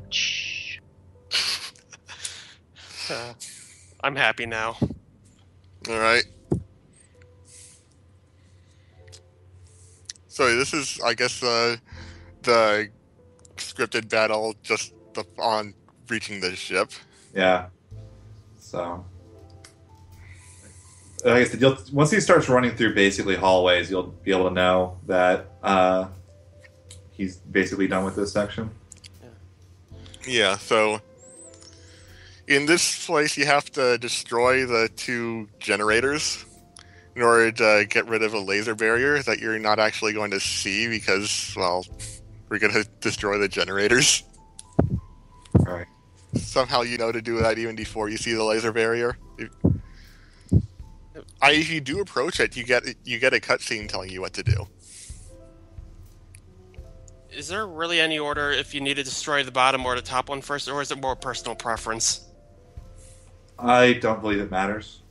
Well, it doesn't matter from a game mechanics perspective. I don't know anything about the speedrun perspective about whether one of them is faster. Speedrun 1 is faster, but from a gameplay perspective, it doesn't like differentiate. Like, oh, you took out the bottom one first, but that doesn't matter. So, yeah. I don't quite remember which one you do first or second in it, but I mean, it doesn't really matter. It's just more like, I don't know, just whatever you feel like. So, I can only speak for myself, but usually I like to take the bottom one, get the top one, then just run out. right. And actually, a nice thing about this ship, at least the interior, is that on the way out, you can actually climb up some boxes, and it's a total shortcut to the end. So that's one less warp pad that you have to do on the way back. Right. Yeah. Because trying to dodge these enemies in these narrow pathways is a pain. Certainly doable, though. Yeah. I think It's I doable, dodged especially with Holy Holy Bottle.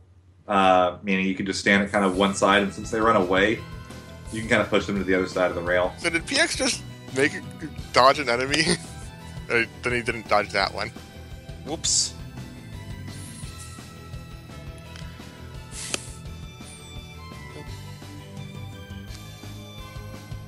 So, yeah. So yeah, Ozzy's also... There's really not too much to talk City about threat. for Ozzy and Freddy right now. This is Yeah. basically just kind of fetch questing, especially since the enemies haven't spawned yet. It's just get to the generators, turn them off so you can go fight the bosses. Yeah, and that boss will be the end of Chapter 3. Yep. Right.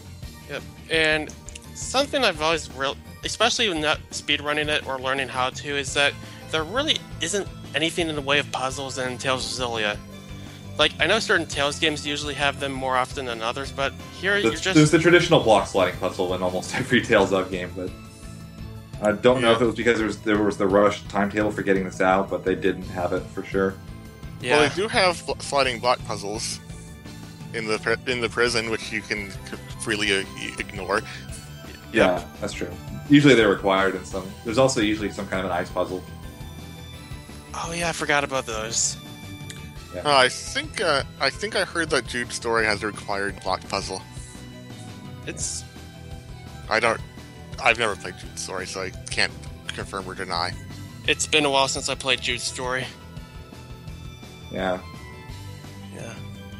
but Okay, so Freddy's probably... Has he done both the I believe so. Okay. Can he do it? Oh, so close. He got over the boxes and I didn't see any enemies. Okay, good. I must... Yeah. yeah, But- so that's pretty clean. He's gonna have to dodge like 3 enemies on the way out, but that's pretty much where they're supposed to spawn. Yeah, I mean, that's totally normal. So what? So you're gonna call this something, Mind? Yeah, Freddy did a smooth jazz ship.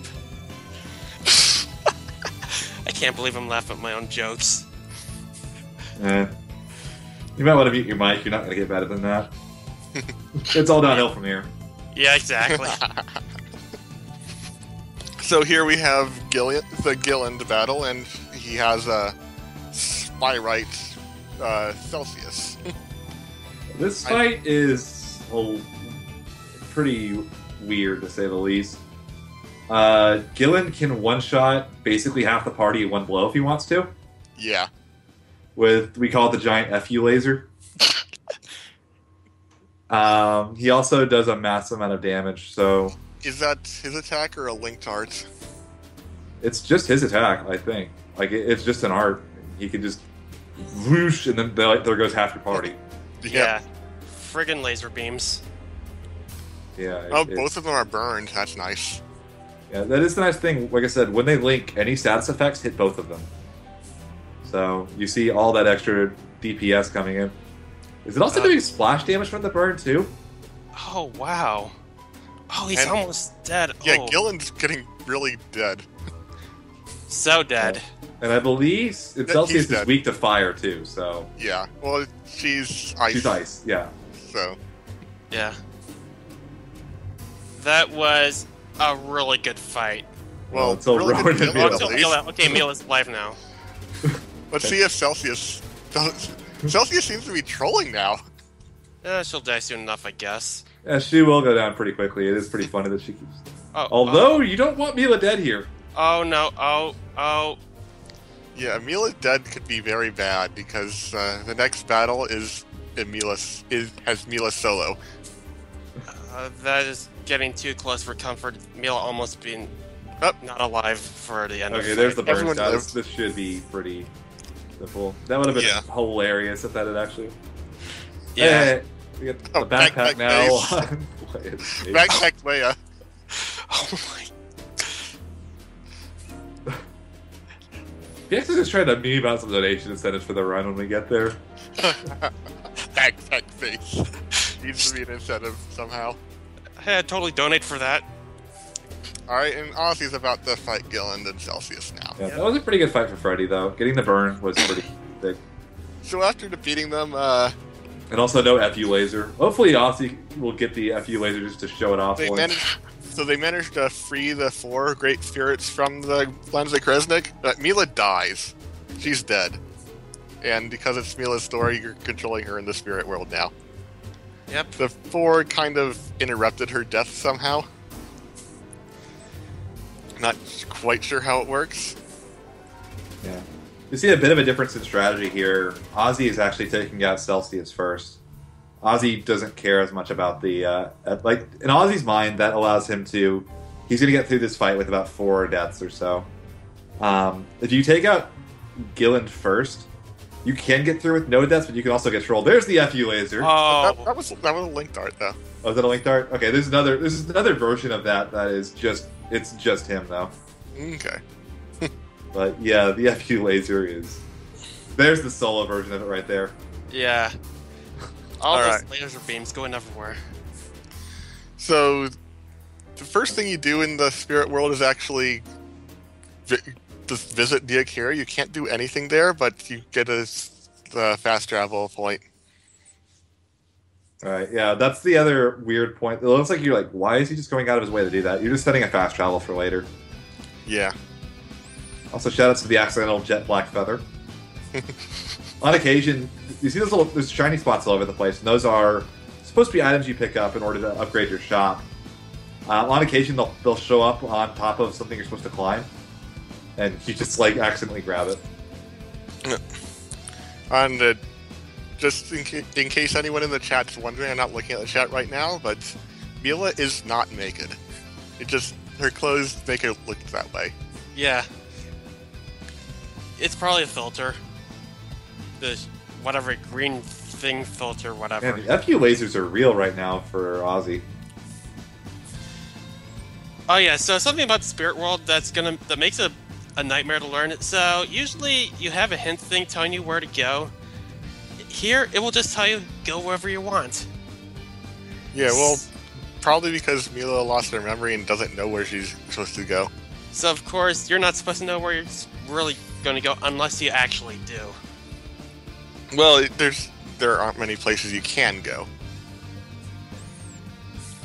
So that's pretty much how you tell. Yeah. And Ozzy's having a really tough time with Gillen and Celsius. So, the one thing that is kind of like low-key kind of nice is that if you do run out of life bottles, you have both characters that know Resurrection are in the party, and they don't die that often. Well, Double kill, basically. yeah. That was nice. It's actually a good okay. time, though. A 125 on that fight. Is A 130 is a good time. Elise that died? Yeah, Yeah. Elise was dead. Who cares? Yeah, Elise dying isn't that big a deal. I don't think you even use her Lilium Orb anymore. You don't have to. You probably do. Just why not? Doesn't take time to level up. So, yeah. Now, basically, this is kind of just padding for Freddy. He's got to run to go activate a cutscene trigger Yeah. before heading into the next major boss fight. yeah. The one nice thing about the fast travel in this game is that it does make a lot of the game basically play like a boss rush. Especially with the experience boosting items, you don't really have to do any real grinding anywhere. Yeah, a lot of RPG speedruns feel like boss rushes. Yeah. Yeah, basically. More so in this because you can't avoid all encounters. Not every game has that Yeah. ability. So Yeah, well, I'm sure Final Fantasy runners wish they could avoid all encounters. Yeah. hey, I run I at least used to run FF12. So that You've done FF12 and FF4, so no, I've done some FF4, I guess. And FF10. Yeah, Yep. yeah, FF10 as well. I ran FF10 at Crystals for Life. Yeah, for those who don't know, Crystals for Life was a predecessor to RPG Limit Break. It was another RPG speedrunning marathon. Well, the first one was just a Final Fantasy speedrunning marathon. Right. Then Poxstar decided to keep it on for another year, but Final Fantasy didn't really have a big enough game-based support to marathons, so it's an RPG marathon. Right. Yeah, though it still took up probably like half a chunk of the second year.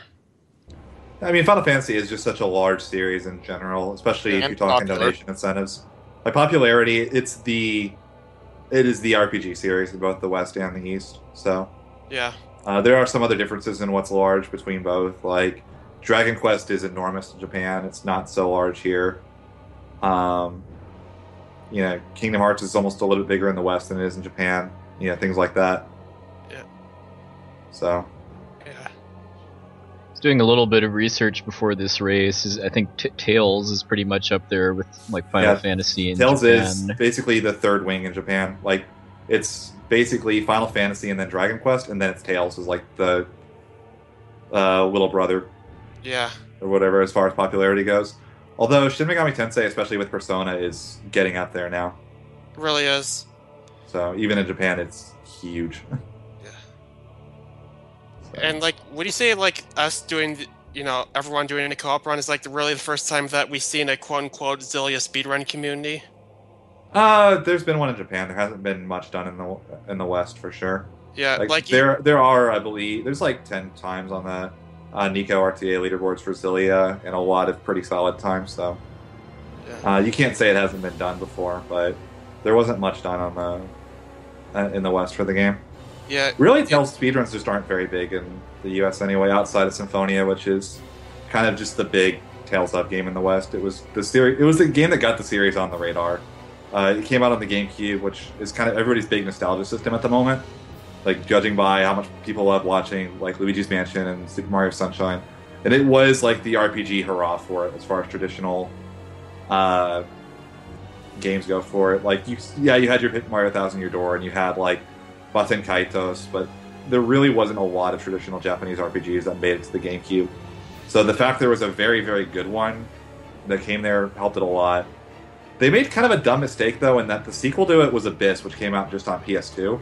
Yeah. So they kind of almost pulled like the Soul Calibur 3 thing, where Soul Calibur 2 actually sold best on GameCube, and then when they released the sequel, they released it on PS3 only, and it sold like half as well. And it's like, well, you cut out the system that sold the most. Yeah. Also, didn't Tales of Abyss also release near the same time as Final Fantasy XII in the West? Yeah, it was overshadowed a lot in that regard. It was sort of towards the end of the PS2's lifespan. And then the next game that came out was Vesperia, because Microsoft literally paid for its development. So, interesting fact, actually. The reason that it has extra content on the PS3 version is because Sony doesn't allow you to release a game on their system after Microsoft's unless you add new content to the game. So, not only really, I didn't know that. Yeah, that's why if you look like Races F, for example, they had to add a new scenario to it. Vesperia added 2 new characters to the party for permanent play. They have to, if you... Star Ocean 4, I think, has added content. Yeah. Wait, Freddy is fighting Mise now. Oh, yeah. Okay, let's put the that topic on hold. This is probably the hardest boss fight in the game. Yeah. Yeah, and Freddy makes her look easy. Yeah. Oh my god, like, watching Freddy do it pretty much every time, I am just amazed because, like, I mean, you get hit by one combo and you are dead. Yeah, you want to avoid... You have basically one extra hit here. So you'll see... You also... Undine uses a lot of TP, so you have to be really careful about how much TP you have left. You also want to make sure you interrupt as many attacks as possible. She has one attack that will straight up kill you if she gets it off. Yeah. You just have to... That's no. dead. Oh. Wow. I thought that was a true combo. That's never happened before, him surviving that. So. Yeah. Basically, like, it's kind of tempting to play... Oh. Okay, I was gonna say heal, please. He used his elixirs already, so I couldn't use one. Oh, ow. How? Oh. Yeah, there we go. This fight is just incredibly difficult.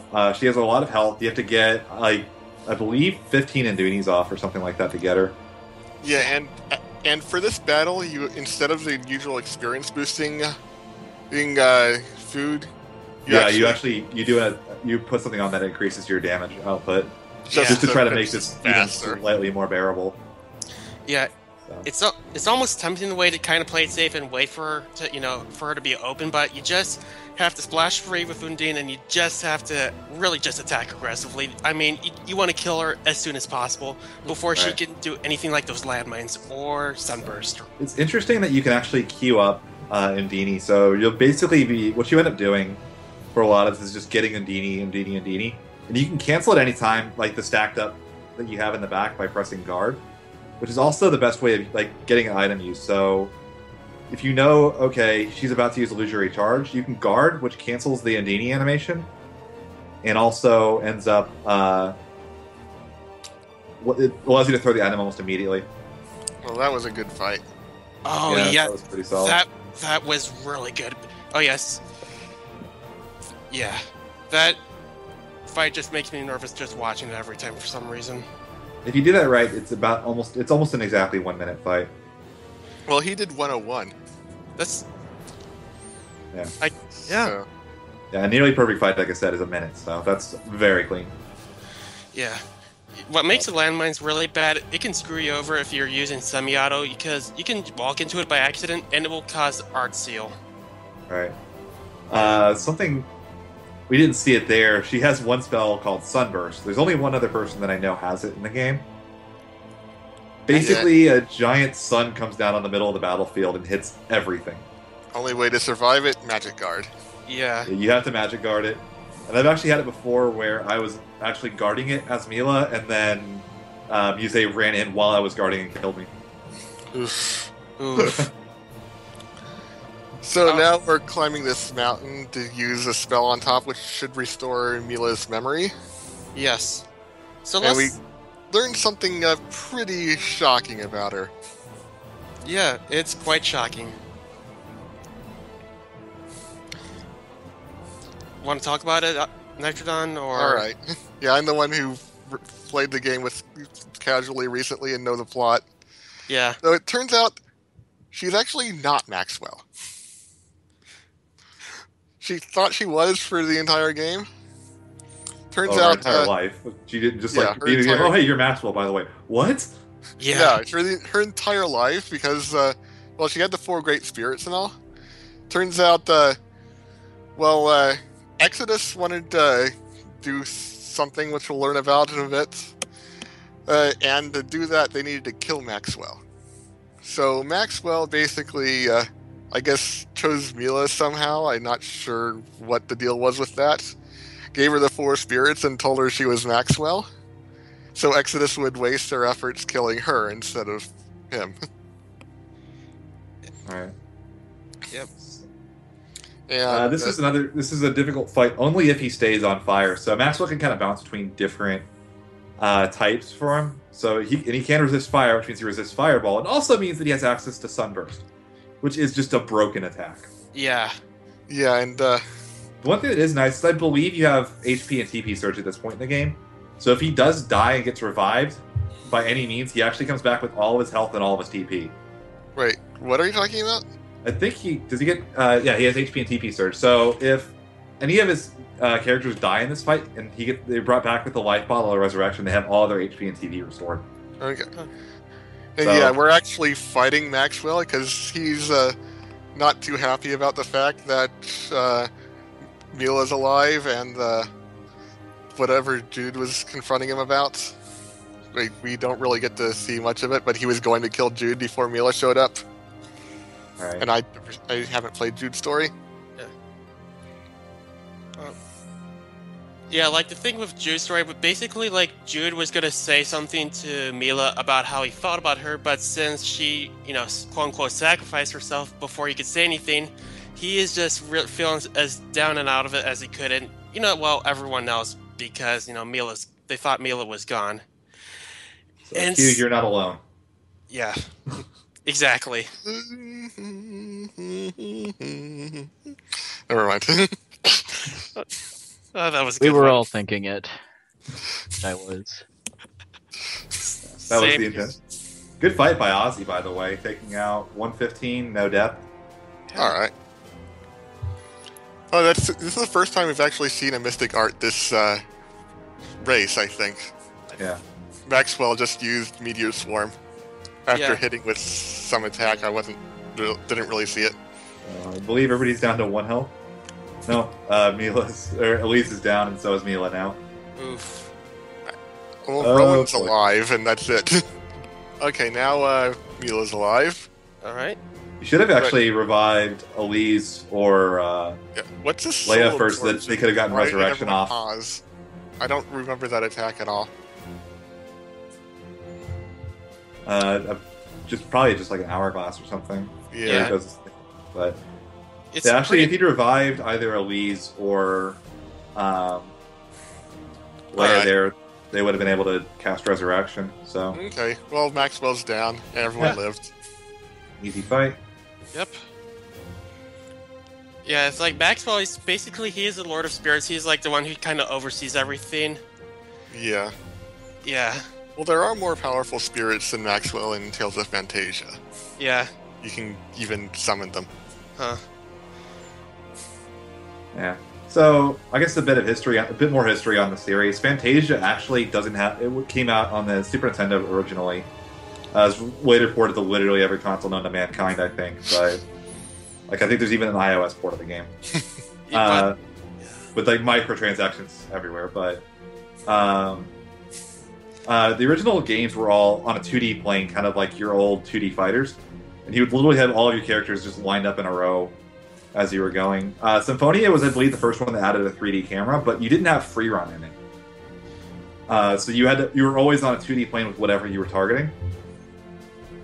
Abyss added the free run mechanic, which is funny because they kind of used Symphonia's engine and how that game was built. So they didn't really accommodate the fact that there was a free run mechanic.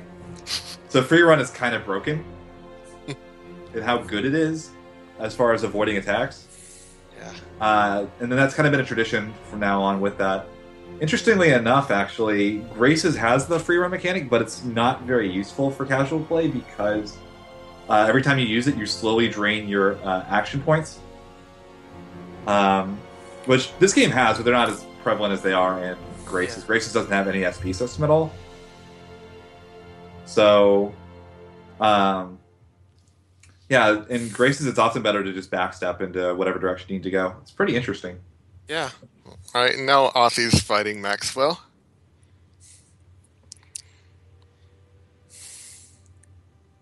So, yeah, again, the only way Maxwell's bad is if he stays on fire mode and ends up using Sunburst.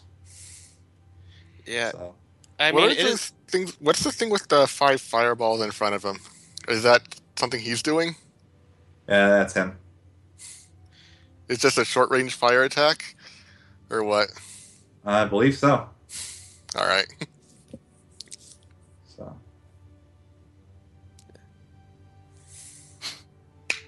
But, yeah, I'm trying to. Was there any other? Yeah, I'm trying to think if there's any other kind of notable details about the games as they've aged. There's not really that much outside of the fact that games generally get upgraded ports later on to a different console. Yeah. Just because they're kind of rushed a little bit. Symphonia isn't as big as a lot of the others were. Abyss is kind of got an equal port on 3DS that's got a lot of issues, but the load times are much better because PS2 load times are terrible. Exactly. Vesperia's PS3 version is completely obsolete. It's the 360 version, except it's not in English. Graces is better than Graces F. Xillia 2, they kind of did the Pokemon Black thing where they released a sequel rather than a remake almost. But they tried to fix a lot of the mistakes they made in Xillia.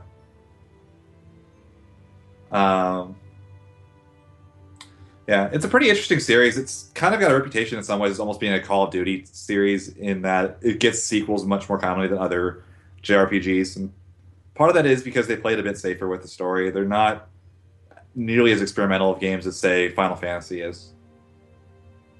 So, and they also have two development studios, although they've collaborated on the last 3 games, I believe. I believe Zisteria also had the Destiny team work on it as well. Yeah. So, Usually, I can tell by whoever character designer is working on the game. right. Yeah, because I know that Kosuke Fujishima has traditionally done the Team Symphonia games, and then Mitsune Inomata has done the Destiny-style games, but more recently, they both design characters. Right. So, Yeah. looks like Maxwell is down for Ozzy, so Yeah. 2 minutes, that's not a great time, but it's definitely acceptable. So, Yeah, so what we find, so we think things are all fine and well, but then Gaius he just literally cuts his way into here and has the Lance of Kresnik and captures Maxwell with it. And tries to send us back to Riza Maxia to live out our lives and not be able to bother him at all. Maxwell uses his power to send us to Olympias instead in hopes that this will help get, so we'll be able to fix all this. And then we end up in another world, and this is like a common theme in a lot of Tales games where you have like two different worlds that struggle to be in balance with each other. Right. Symphonia, that was obviously a huge theme. I believe Vesperia had some elements of it, although not quite to the same degree as Symphonia. Yeah. It's a lot shorter in this one than it is in Symphonia. It's basically 20 hours into the game. You just completely go to a different world. Yeah. Well, Fantasia, I don't think you even see the other world. Right. Yeah. You just Dallas came to this world, to your world, to get the mana tree to save his world or something. Right. Yeah. Something like that. Yeah. The only I played of Fantasia is the Game Boy Advance port, which is not a good port, to put it politely. Kangaroo. Yeah. Yeah. That's all I know about the Game Boy Advance ports. Yeah, basically the Game Boy Advance's sound chip just did not support what they were trying to do with it. Not at all. Wasn't it also based on the Super Famicom version? Alright, Freddy's fighting Volt now, which is a spy rights that they made in this research area, and it's out of control. Right, Volt isn't that special. He's kind of another one of those slow, quote-unquote, heavy hitter bosses. But your party setup is, again, kind of just built to destroy that. The more interesting thing right now is that if you watch, Indeed uses like 40 TP every time Milla uses it. Yeah. But since it's so efficient for her, it's at dealing damage, you're going to see her just continually use it. Yeah. But she's going to burn through gels like no one's business right now. Yeah. Volt is actually from Tales of Fantasia, or at least in Tales of Fantasia. He's in a lot of Tales games as like the electric spirit. I don't know anything about I don't know anything about the other Tales games, so I know he was in Fantasia. He's in Symphonia. I don't quite remember Vesperia. I don't know if they did a quest for the quote-unquote 4 summon spirits on that one as well. But all right. And so yeah, nothing interesting happened. Volt died. There was some reinforcements that had to be cleaned up before the battle ended. Yeah, 45 seconds is considered a good time for that fight. 52 is more than acceptable, of course. So. Yep. Yeah, this world. What was it? What was it called? Nitrodon. Olympias. Yeah, so Olympias is just unusually short. It just feels like, maybe it's just me, but it was just very rushed, and you don't really see much, and it just speaks for the last part of the game where you can tell that they were on a time crunch, because we only really do one dungeon, we go to an area, and then we just skip a bunch of cutscenes, and before we know it, we're going to be at the final dungeon. Right. Yeah, so basically, Olympias kind of works differently from Riza Maxia. So in Riza Maxia, everyone has what they call monolobes. Yeah, and they use those to cast spirit arts to give energy to the spirits who then help them. Yeah. And that's, how it's the way of life there. There's spirit climbs as a result, and all that good stuff. In Olympias, they don't have any of that. They don't have mana lobes, so they use Spyrix for their energy needs, which it turns out kills nearby spirits. Yeah. To get their energy. And that's not good. Yeah, it also isn't very good for the environment because, everything outside of the city is pretty barren. Yeah, you can see that in Freddy's stream. Yeah, and basically what they were trying to... Olympias, what they want to do is try to get the energy from Riza Maxia. Do I have that right? Yeah. It's called the Otherworld Reactor Plan. Yep. Which would basically destroy Maxia. Alright. And then if that happens, Olympius won't last too long either, will it? Nope, because what they're trying to do isn't exactly the most sustainable, so, I mean, they're just going to wither away sooner or later if nothing really happened. And there's also something that was explained where basically 20 years before Xillia 1 took place, where a bunch of people ended up in Maxia. Yeah, that's ESS Zenithra. Exactly. The jazz ship, actually. Yeah, the jazz ship. They just... I think it was accidental or something. Yeah. Accidents that kind of cause problems later on. Well, it's not necessarily an accident, because they were able to recreate the Lancer Kresnik. Yeah. But, yeah, this is how we find out that Alvin is originally from Olympius. Yeah. Alright. So, right here, it looks like Freddy's doing his preparations for the final area of the game.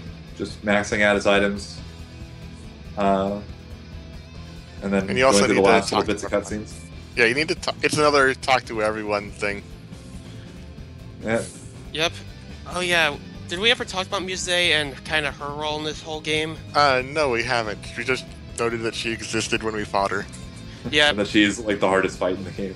Yeah. Which, speaking of, PX is getting there right now. So go ahead and talk about her a bit while she's... So, she is a spirit. She works for Maxwell. Let's see, first we know of her, she direct tethered with Jude. You know, when a human and a spirit love each other very much. Oh, there is Sunburst. Yep. And good magic guard. Yeah. The joys of spirit tethering. So anyway. Sorry, go ahead. I just thought point out Sunburst. I don't see it. I think her job is to keep Maxwell's plan working, so keep Milla alive, believing she's Maxwell and all that stuff. Yeah. Also, making sure that nobody tries to interfere to balance between the two worlds or something like that. We're not actually sure. Yeah, but after the fight against her, she's gonna kill That PX. Mystic Art. yeah. Yep. Whoops. Anyway. So there's some portion of Maxwell's spirits where they are, and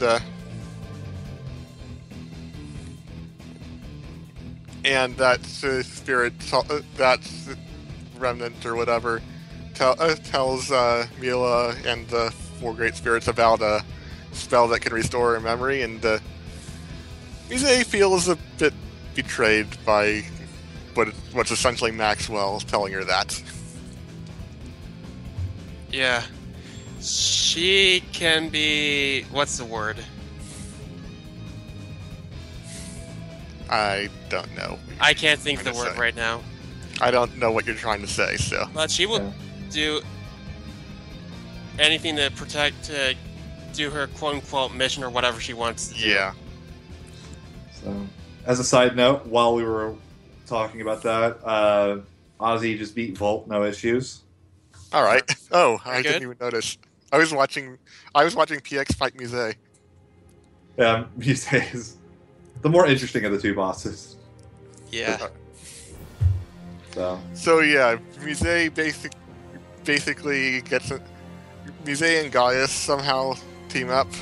Yeah. Gaius, I guess, gives her a purpose, and she's how Gaius managed to get to where Maxwell was and capture him. And they're basically working together toward Gaius's ideals of a world under his benevolent control. Yeah. Oh, and Freddy's fighting Wingle. Yep. Yeah, Wingle can actually do Sunburst here, I think. Wingle Yeah, is. he's and all the things we said about how annoying he was in the first two battles, they're still true. Exactly. That Rising Phoenix again just allows him to get out of your negative gate. So And he's an over limit now. he's an over limit. He is got so he could use. He's got a vendetta against Rowan right now. Yeah, Look but at he him, didn't man. hit with anything, so he can't use Lightning Nova. Lightning Nova. Oh, that was pretty bad luck. He got Rock Hexad in the right place, and Wingle was in the air. Yeah. So yeah, Wingle's there protecting Gaius. Because, well, you want to stop him. And he doesn't want to let you. Imagine that. Yep. Again, going back to the Tails bad guys aren't necessarily bad guys, so. And here's... Okay, you were right, he can use Sunburst. Yep. Because I saw it happen to Friday once. So here we go. This giant thing, you literally can't avoid that no matter where you stand on the battlefield. I love it when I'm right. Why is that a thing? It also means he's using a lot of items in this fight, which isn't good because you need those items for later as well. Yeah. There are literally no shots after this point. Well, until you get clear data. Yeah, the next... there we go. There's a burn, so there's the 900 steady damage. And that was a 133. I have no idea what's good or bad. Let's see. And then target time for that is about a 45, so... Trolled a little bit, but when you get over limit and Sunburst, it makes sense. So yeah, everyone gets separated now. The kind of place crumbles apart and everyone falls down in different places. They basically like, let's go forward. We're all going to the same place anyway. Yeah. Even though there's no guarantee that all paths lead there. But that's video game logic for you. There really isn't much to see in the final dungeon, especially compared to other Tales games. Like, usually, like, there is something. Here, I mean, it's just, oh, hey, there are these floating blocks. There's all this space-looking stuff. I don't know. Races wasn't that dissimilar. There's these bridges, and places you can jump down, and places where you get pushed up. It's kind of cool. Like, the bridges are like the wind, and then, like, this is a water one, so it's a waterfall. And then, like, he's going to hit a fire one, it's going to push him up. And I forget what the earth one does. I don't think there is one. There is one, I don't think we go to it. No. But and he just got something that increases all stats by, what, 30%? I think so. And that's more important than experience, especially since there are only this random, which he won't level from anyway. Ooh, he managed to interrupt. Oh. Not a huge deal, but... Yeah. Oh, he was just barely at a level boundary, so she leveled up. Well, that's good for level restore. Yeah. And then Jude joins after that battle, so we get to control Jude, and... Yeah. So this is kind of another one of those janky fights. Muse too. Muse's fights are just janky in general. So again, you're used to a full party. You've got to level up Jude here. Ozzy is fighting Wingle now, and PX is fighting Maxwell. So because again, this game is like the Final Fantasy X, when that you don't get stat boost from level ups until you choose stuff. So I believe he did it already, but you have to actually level up Jude before this area, so that you have to use the Lilium Orb on him.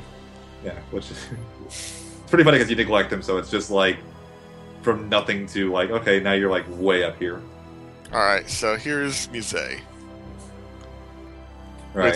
With, you have Milla and Jude, so this is a lot easier than just Milla.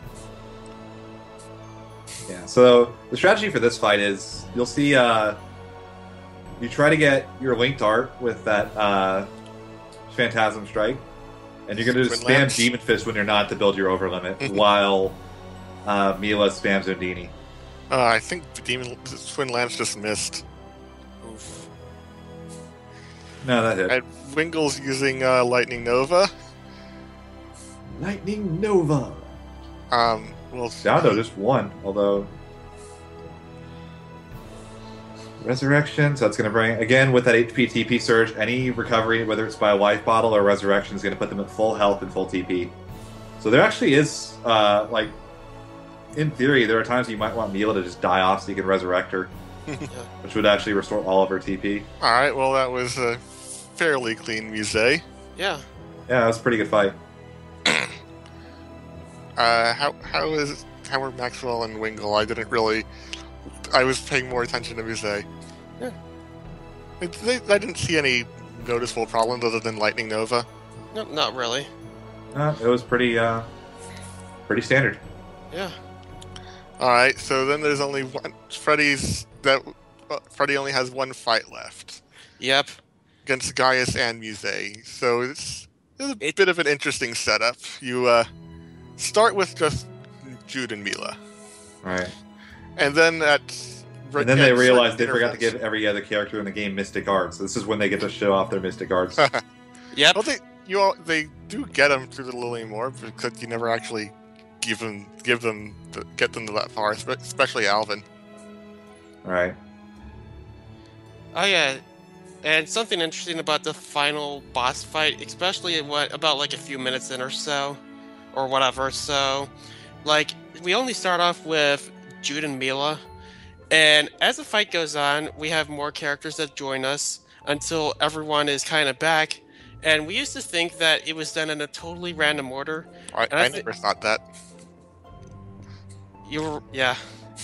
And what we did find out was that it's actually affected by how much time you spent linking up with other characters. I think he said it's linked up with the main character. Yeah, the main character, yeah. Oh, is this the final boss that Freddy's on? Yeah, Yes. it's the final boss. The time is coming up pretty soon. Yeah, just let me know when time is. Yeah. It's on the third death, because Muse automatically revives once. Yeah, this is an interesting fight as far as Tales games go, because there isn't really kind of a second or final form, and it just feels like more of a free-for-all. Everything's just really chaotic, and... Yeah. It's also pretty hard if you don't know what you're doing. Yeah. Yep. I think I died at least 10, 20 times here. So see, once Rowan gets back, which thankfully with the speedrun he always will, you get back to your normal party setup, which is you start using Rowan. The next one to come out should be Elise. Oof. So at which point we basically have the normal setup. So is there some sort of skill or something that lets you survive with 1 HP? No, some attacks like... Oh, wow, there's a death by Freddy right there. Yeah. Yeah. I don't think Oz is going to be able to catch up even with the death, unfortunately. Yeah. We need 2 more deaths, I think. Then Ozzy will be able to catch up. Yeah. Yeah. It's always easy to forget that you really have to fight Muse twice. Yeah. Some combos always do... like, they won't kill you until the last hit of the combo. It's just how some work. You actually see it a lot, even with your own. If you watch the Jiao fight, when you're using Demonic Chaos to kill the wolves, they'll be on 1 health until like the very end of the attack, and then they'll just poof to death. If the attack is going to kill them. So yeah, Ozzy's fighting Muse now. Yep. Kind of unfortunate for Freddy right there that the timing for that, because he was kind of stun locked as Jude right there. Yeah. So finale. What you want to do here is kill Muse. She can use heavy treats, which I think all it does is restore 20% HP to one character. Treats restore to both. Well, but I think it restores 10% to one character twice when she uses it. Could be. Yeah. So. That is just some bad luck that Freddy... Yeah, he's dead. Well, Unless this somehow gets off. He used the Omega Elixir, and now scaring around is interrupting the Arcane Arts. I think we're good. Yeah. That was lucky, actually. Very lucky. A bit too close for comfort, but hey. Things are looking... But yeah, in this game, the Mega Elixir will actually Omega Elixir. Restores everyone's HP and TP and revives them. So now we got the hourglass, which stops all of them from acting for 30 seconds. Yeah, it's interestingly enough, it's the only item in this game that actually gives you a prompt like, "Oh, do you really want to use this? Yes or no?" It does? Yeah, I noticed this. I only used it once. That's because they're hard to get. There's not many of them in the game. I think I had 5. Oh. So yeah, Mise died, but she just revived again automatically. And now Alvin shows up to waste everyone's time, so we're just going to switch him right out. The funny thing about this, watch how little damage Alvin does because he's still at the same damage output that he was when we fought Jiao. Oh my god, really? He does like 1,000 damage. That's like less than 2 fireballs. Yeah, it was 1,229 this time. Yeah.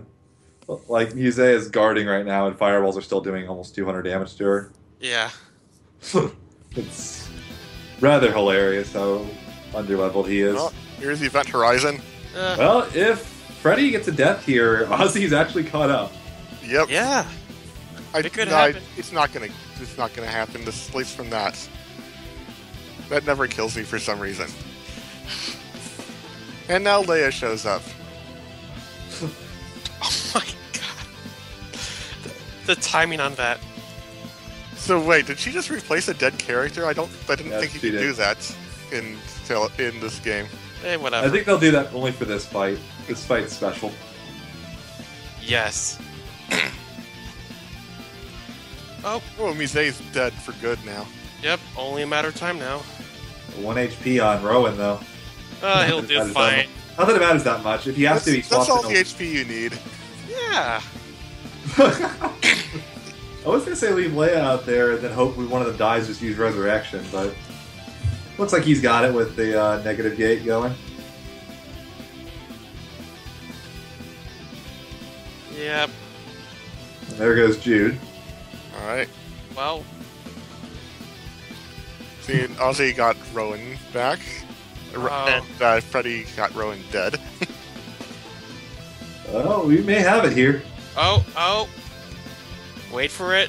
When you see the red flash thing that signifies the boss died, that's time. Yeah. I think. Yeah, we kind of have. We haven't really agreed on just one thing. Well, that's SDA timing at least. Yeah, we'll do it by that for the race, but to note, I use JRTA timing just because it's what the Nico leaderboards use. So. Alright, so yeah, it's time's done. Yep. Okay, so Freddy got... Well, it's delayed a little bit because of the restreaming, but it looked like 3:26:45. Oh, not bad. That's... Alright, so let's look at Ozzy's stream now. Yeah, Ozzy's going at the final boss now. Yeah, Leia just showed up. Has Alvin showed up yet? Leia is after Alvin, so... Well, it's not necessarily. Sometimes... Ozzy does use different strats, so he might not. But I believe so.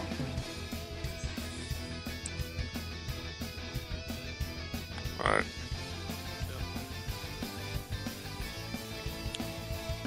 So yeah, and here on Freddy's stream you can see the ending. Where that's interesting that he got Elise last on Ozzy's stream. Huh. Yeah. I guess he did root the game himself. Freddy and I both used a Japanese Nico Runners video for the basis for our roots. Alright. So. And you can see PX is fighting Volt. Not much interesting going on there. But it is a boss, so I guess it's worthy of note. Alright. So, Alright. Is that the first kill on Muse or the second? I think it's the first kill. Actually, I think she's actually... Yeah, she's down. Yeah. Oh my god. So, well, that's going to be really close. Yeah. Alright. And, oh, hey, it's Alvin. So if he uses a mystic art, does that remove the over limits? What? No, probably. No, the over limit's still active. It's really funny that he was basically on the path to finishing him off, and then that pops in. Alvin, why would he do that? Also love Alvin just laying there dead now. Yeah, well, Milla's dead too. And Jude. Whatever. Oh, he still has The Omega Elixir. You should swap out Alpha. Just there we go. Time. All right. Yep. That was time for OC. Yes. Yep. Okay, so we'll call that 328.54. All right. Pretty solid, actually. Yeah. Aussie's. It's not very far off Aussie's PB. I don't think. Aussie's got a 320, I want to say. So very solid. I'm assuming they'd have, in PB attempts, they would have all reset over the first death to Over Jiao, Jiao, yeah. stuff like Yeah. that. So All right. So now it's just PX left, and he's not too far from the end. Nope. all right. I'm not sure if the time really counts. Well, Ozzy's timer says 328.51. Oh, he actually PB'd. Oh, nice. Congrats, Aussie. Oh, Congrats. nice. Woo! Woo. So solid. Good Yeah. stuff. I guess let me throw a message after them, see if they want to hop in the call now.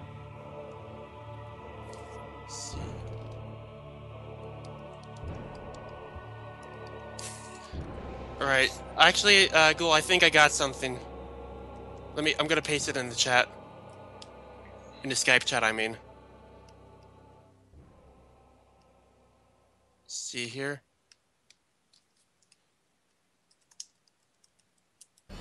One Alright. moment. Well, they certainly can hop in the chat. I don't see any reason they couldn't. Yeah, they should just hop in the call right now if they can. Alright. So, yeah, real quick, I want to throw a couple of shout-outs. I want to throw a shout-out to Ash and NKB for helping make the layouts for the race. I believe, mind, if you want to post Ash's Twitter in chat, that'd be great. I'll post NK's as well. Yeah. Special shout-outs to NKB for helping me out last minute with the layout, because I ended up dropping out of the race for a variety of reasons. So we had to switch from a 4-person layout to a 3rd-person layout. Thanks again to Powexel for letting us do this. Yeah, my pleasure. Hopefully, thanks for all you guys for watching. Hope you guys enjoyed it. Remember to tune in when we actually do this run again in a couple months here with a 4-player co-op. Really And hype. I believe there'll be a Most bidding of the war one over months. storyline along with Yeah, we have a bidding war between Jude and Milla's story. Apparently, we might have to get one open for who controls the camera. Yeah. Hey. Hello. Yo, Hey! Hello. congrats. So you got a new PB? Congrats! Yeah, That's on the that PB. was 50 seconds faster than my previous run, my best run. All right. Congratulations. I Nice. had a much better final boss than my PB. That's the only thing that saved me, really. Oh, at least you got like 2 minutes to save on Jiao every time now. Oh, please. Let's not talk about Jiao or Ivar or When can't you pretty save much time every on fight in Jiao? this freaking run. Or wait, whatever you lost time. Except for Gillen and Celsius. Gillen and Celsius was good. Yeah. Go on, Celsius. Yeah, you both did good. Oh, dude, and that's not even counting all the time save I can get from just the bullshit random encounters that would hit me. Literally, crawl just right as I'm climbing up. Yeah. Hey guys. Hey! Hey. We're just joining this call now. APX. Hey, yeah. Hey, PX! Wait, you're joining the call when you're still running? I guess Yeah. that's fine. Yeah, why not? Well, he was Why not? chatting while he was running too, so why not? Doing what? It's true. He was Trying pretty to run. active in chat despite running the Yeah, game that's too. true. Yes, I know, and I constantly berated him for it. Like, So, are you playing the game or are you hanging out? I am One. playing while chatting. Well- It's not that hard. All right, that's not the important thing. The important thing is, do you have backpack face strats? Oh my Okay, god, I that's- was losing it so hard. He was listening to the I stream couldn't too, so come like he was like Yes. cracking up when you started laughing at that. And we were cracking up Sorry, in our laughing chat too. because Like, backpack face. I couldn't actually see any of the streams, but I had my notes up over. Backpack good. I was reading chat at least for the whole run.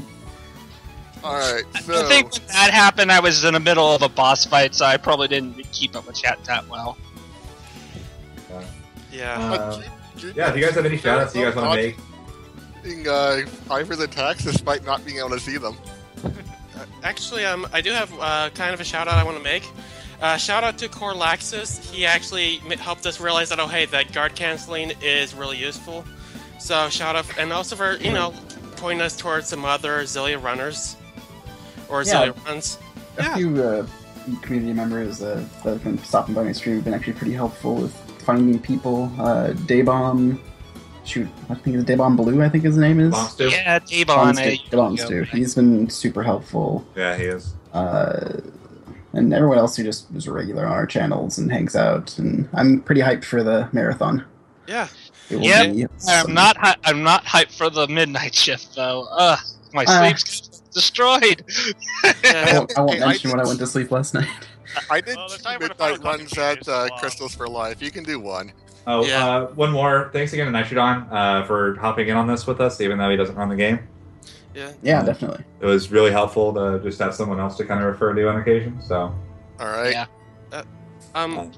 I hope everybody enjoyed the race, cause I tried my best. I tried my best in this race. Are you gonna try to convince me to commentate at Limit Break?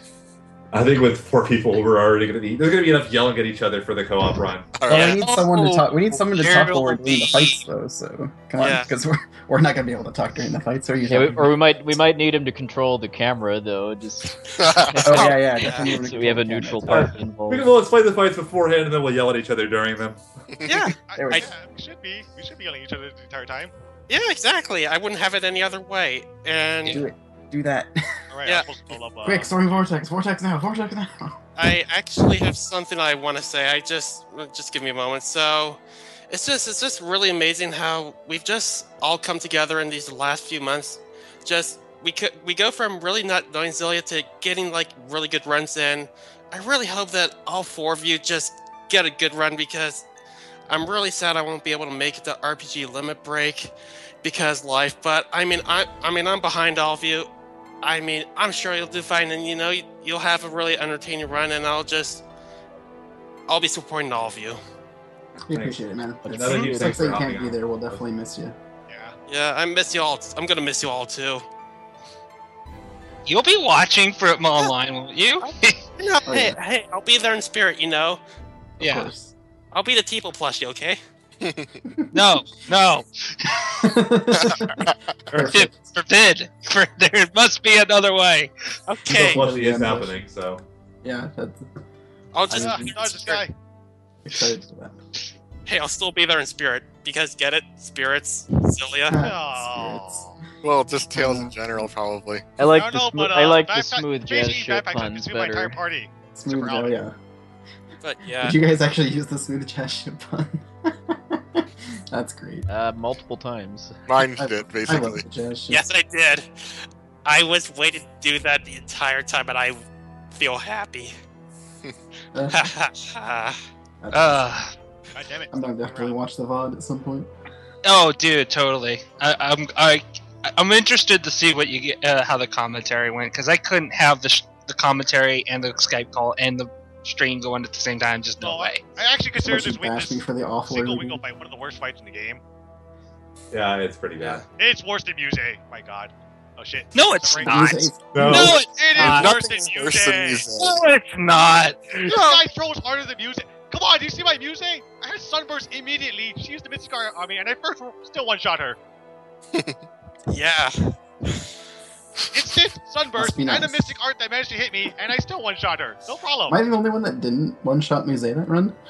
Good job, guys. Yeah, they. So, what is Mila's costume? The Deos outfit. Yeah. So, Rowan has the backpack phase. Mila had Deos with the backpack phase. Leia's in her school outfit with the backpack phase. Elise is in a mint outfit with the backpack face, and Rowan has a tiara. Perfect.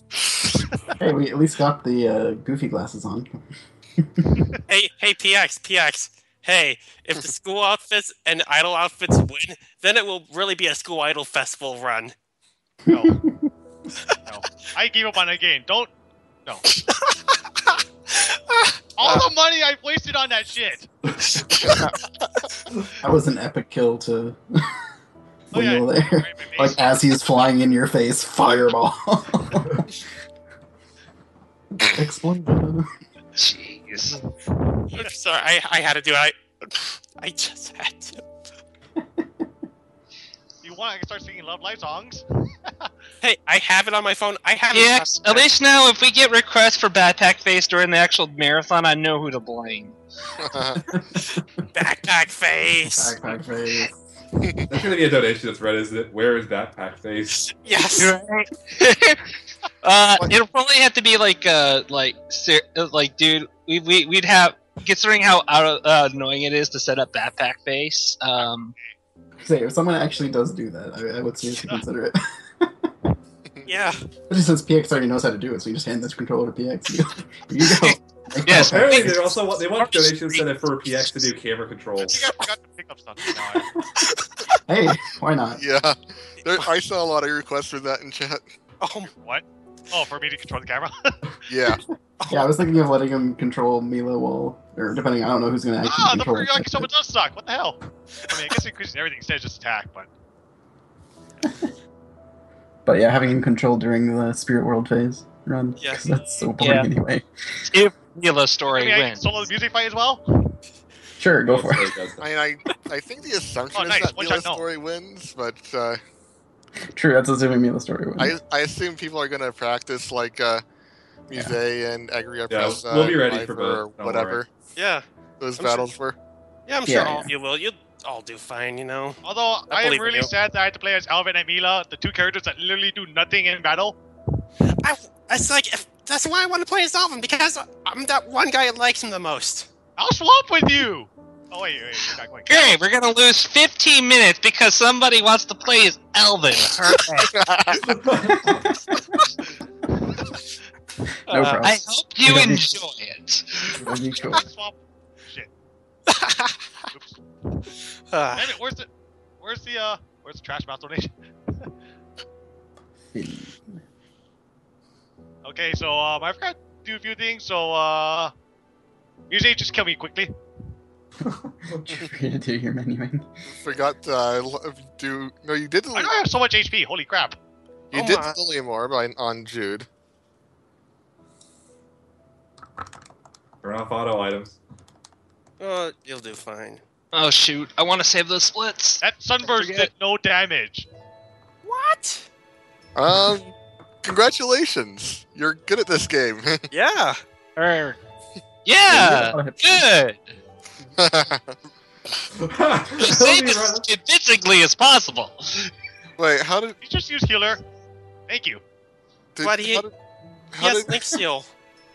how did You get Milla knocked on the revive? ground. It's funny. What? What? So wait, You're right. how did you revive Milla? I thought That's a good automatically. question. What are you doing? I'm shuffling! What? Every day I'm shuffling. Oh my god. All of you. That's when the showcase race falls apart.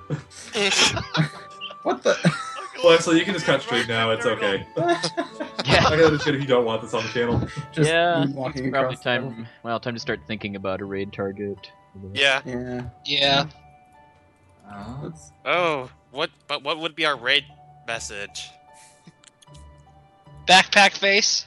Every day I'm shuffling.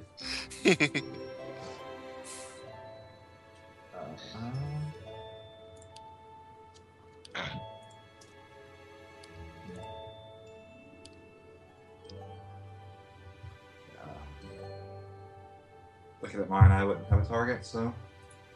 Let's see here. Let's see who's stream. See here. Do. Hmm. Oh, I didn't want to use flamethrower. Like, well, let's see here. I may have an idea. Yeah. Also, just a Oh. quick No, shout no, out. Wait. The next weekend is the Lufia 2 race, right? It's 2 weeks. 2 weeks. 26th. Okay. Wait, well, definitely, watch that. do that. Yeah. Wait. As I slowly make my way across the finish line here. I think I have a raid target. I'll just. Let's see here. Who is Let's it? Flexel added someone. I I posted think in that Skype call. Oh, okay, let's see. What do you think? This is beautiful. Yeah, that looks good. Is PX almost done, or is it still a ways? Yeah. He's got another Uh, boss fight, but we He can just beat Muse. About 5 minutes, That's yeah. one boss fight. Yeah, beating Maxwell is pretty tough as it is. Wait, he just went offline. Okay, we're gonna come up with a backup plan, hopefully. Flexel, did you have someone?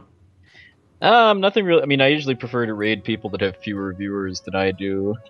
Yeah, that's me as well. I didn't. Nothing's really jumping out at me in my personal follow list. Yeah, That's at least kind of related to RPGs or Tales of Xillia. Yeah. Time Time- off 9. We're done. Someone's doing Damn it. Yeah. 13. Time Darn for- it! I wish Ghost was online, so Yeah, she'd be like, that's dude, right. let's raid Ghost. Okay, time for a backup plan. Let's see here. Yeah, I don't have anyone really either. Final boss fight. Let's see. Got Still someone looking. doing Final Fantasy X segmented speedrun stuff. That's it. Okay, let's hope I can one-shot the final boss. Apparently, everybody is just watching the race.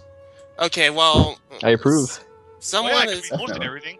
Yeah, someone is doing practice though. I don't know.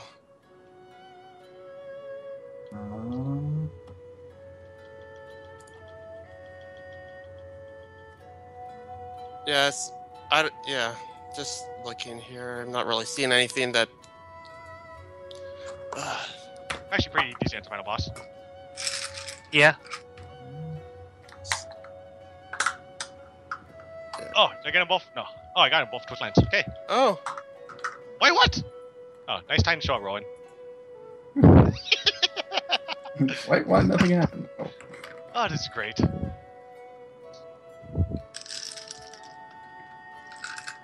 Oh, this is great. Yeah.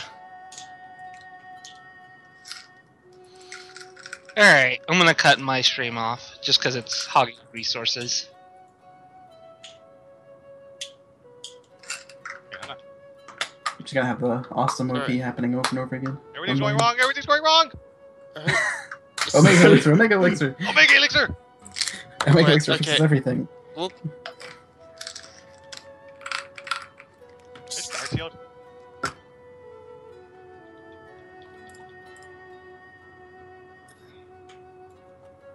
I don't know what the green one is, but okay. Green is wind. Hi, Elise. Oh, nice. Green wind's kind of annoying because basically now Maxwell has like this teleport, which is aggravating.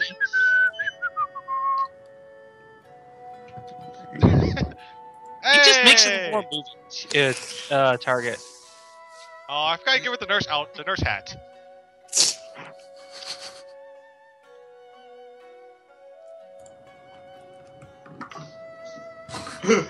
Okay, that's the most ridiculous looking. They're just like Santa, so how's it going? Okay, music's dead. Oh hey, Elise game. What? Oh right, Music backpack back to life. That is. Backpack Yeah. is the best. I had no idea what's going on in the fight. I was just firing balls. Oh no! Oh, this is gonna be dangerous. Are you seriously kidding Oh, me? cool. Hey, Alvin, get out. Tiara, Princess Alvin. Wait, what? He did so much damage? what? Okay. I am confused at how he did so much damage. Ah, get away from me! What? What? That's way more damage than normal. Yeah. No, he does that much damage. Does he? So I much always damage? did like What the hell? 1,700. Oh no, I'm confused! I'll make Elixir. Screw this. I'm like way behind though. I'm like Alvin just came in. Good job. Are you Rowan. watching the actual stream or are you watching the? Stop watching the casting stream, restriction. yeah. Throw my item. Yeah, that's why. Yeah. I don't Okay, feel like okay, I'm okay, doing okay. We made it out of here.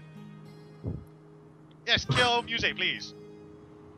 I like how they're hitting Muse with these.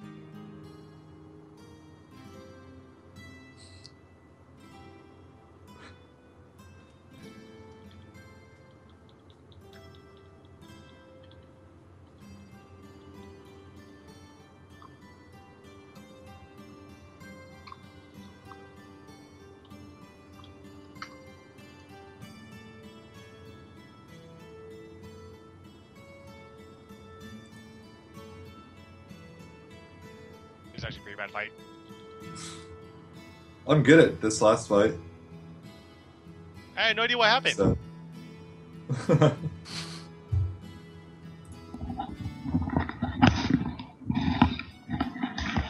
Okay, now it stopped. Thank you. Oh crap. So, I can't wait to hear go back and watch the VODs just to hear the commentary on Jiao. Yeah, Because I can already hear like the mood just turn sour the moment you realize what's coming up next. we all died. We did all die. Yeah. You know, maybe I could donate a certain amount every time you die in that fight. Maybe I could be At evil. least you're not dead. Oh, don't say that. No, I wouldn't. I'm too nice. I No, wouldn't we do just that. suicide a couple times, get some money, and then go. Oh cool, I canceled Sunburst. No. The worst part about it is that literally the guy is capable of summoning RPG jerkbirds. It's completely unfair. Yeah. It's true. Yep. Oh, okay. He killed Elise and then used the Mystic Art anyways. That's what he does. His job. It's still the Omega Elixir, right? Um.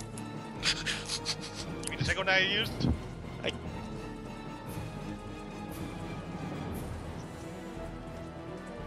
Nope, you. Oh no, I had to be over limit to it. Damn it. Oh, well, the last hit.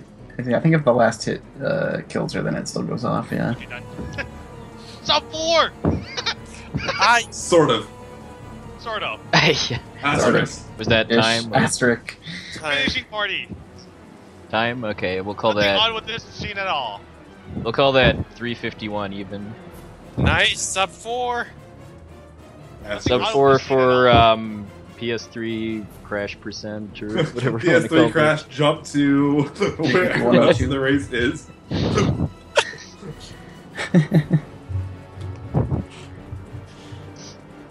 I'm just glad I didn't get like walled on Muse or Ivar, you know. Yeah. This is a great finishing shot. God, getting walled on Maxwell. Maxwell wall is too strong. Oh my God, PX. I'm losing it. Flying. Team Backpack Face. Alright, well, I think that is a great note to end on, so, Wait, I Let's gotta go see this. yeah. Play, damn you. Your stupid video player. Ah!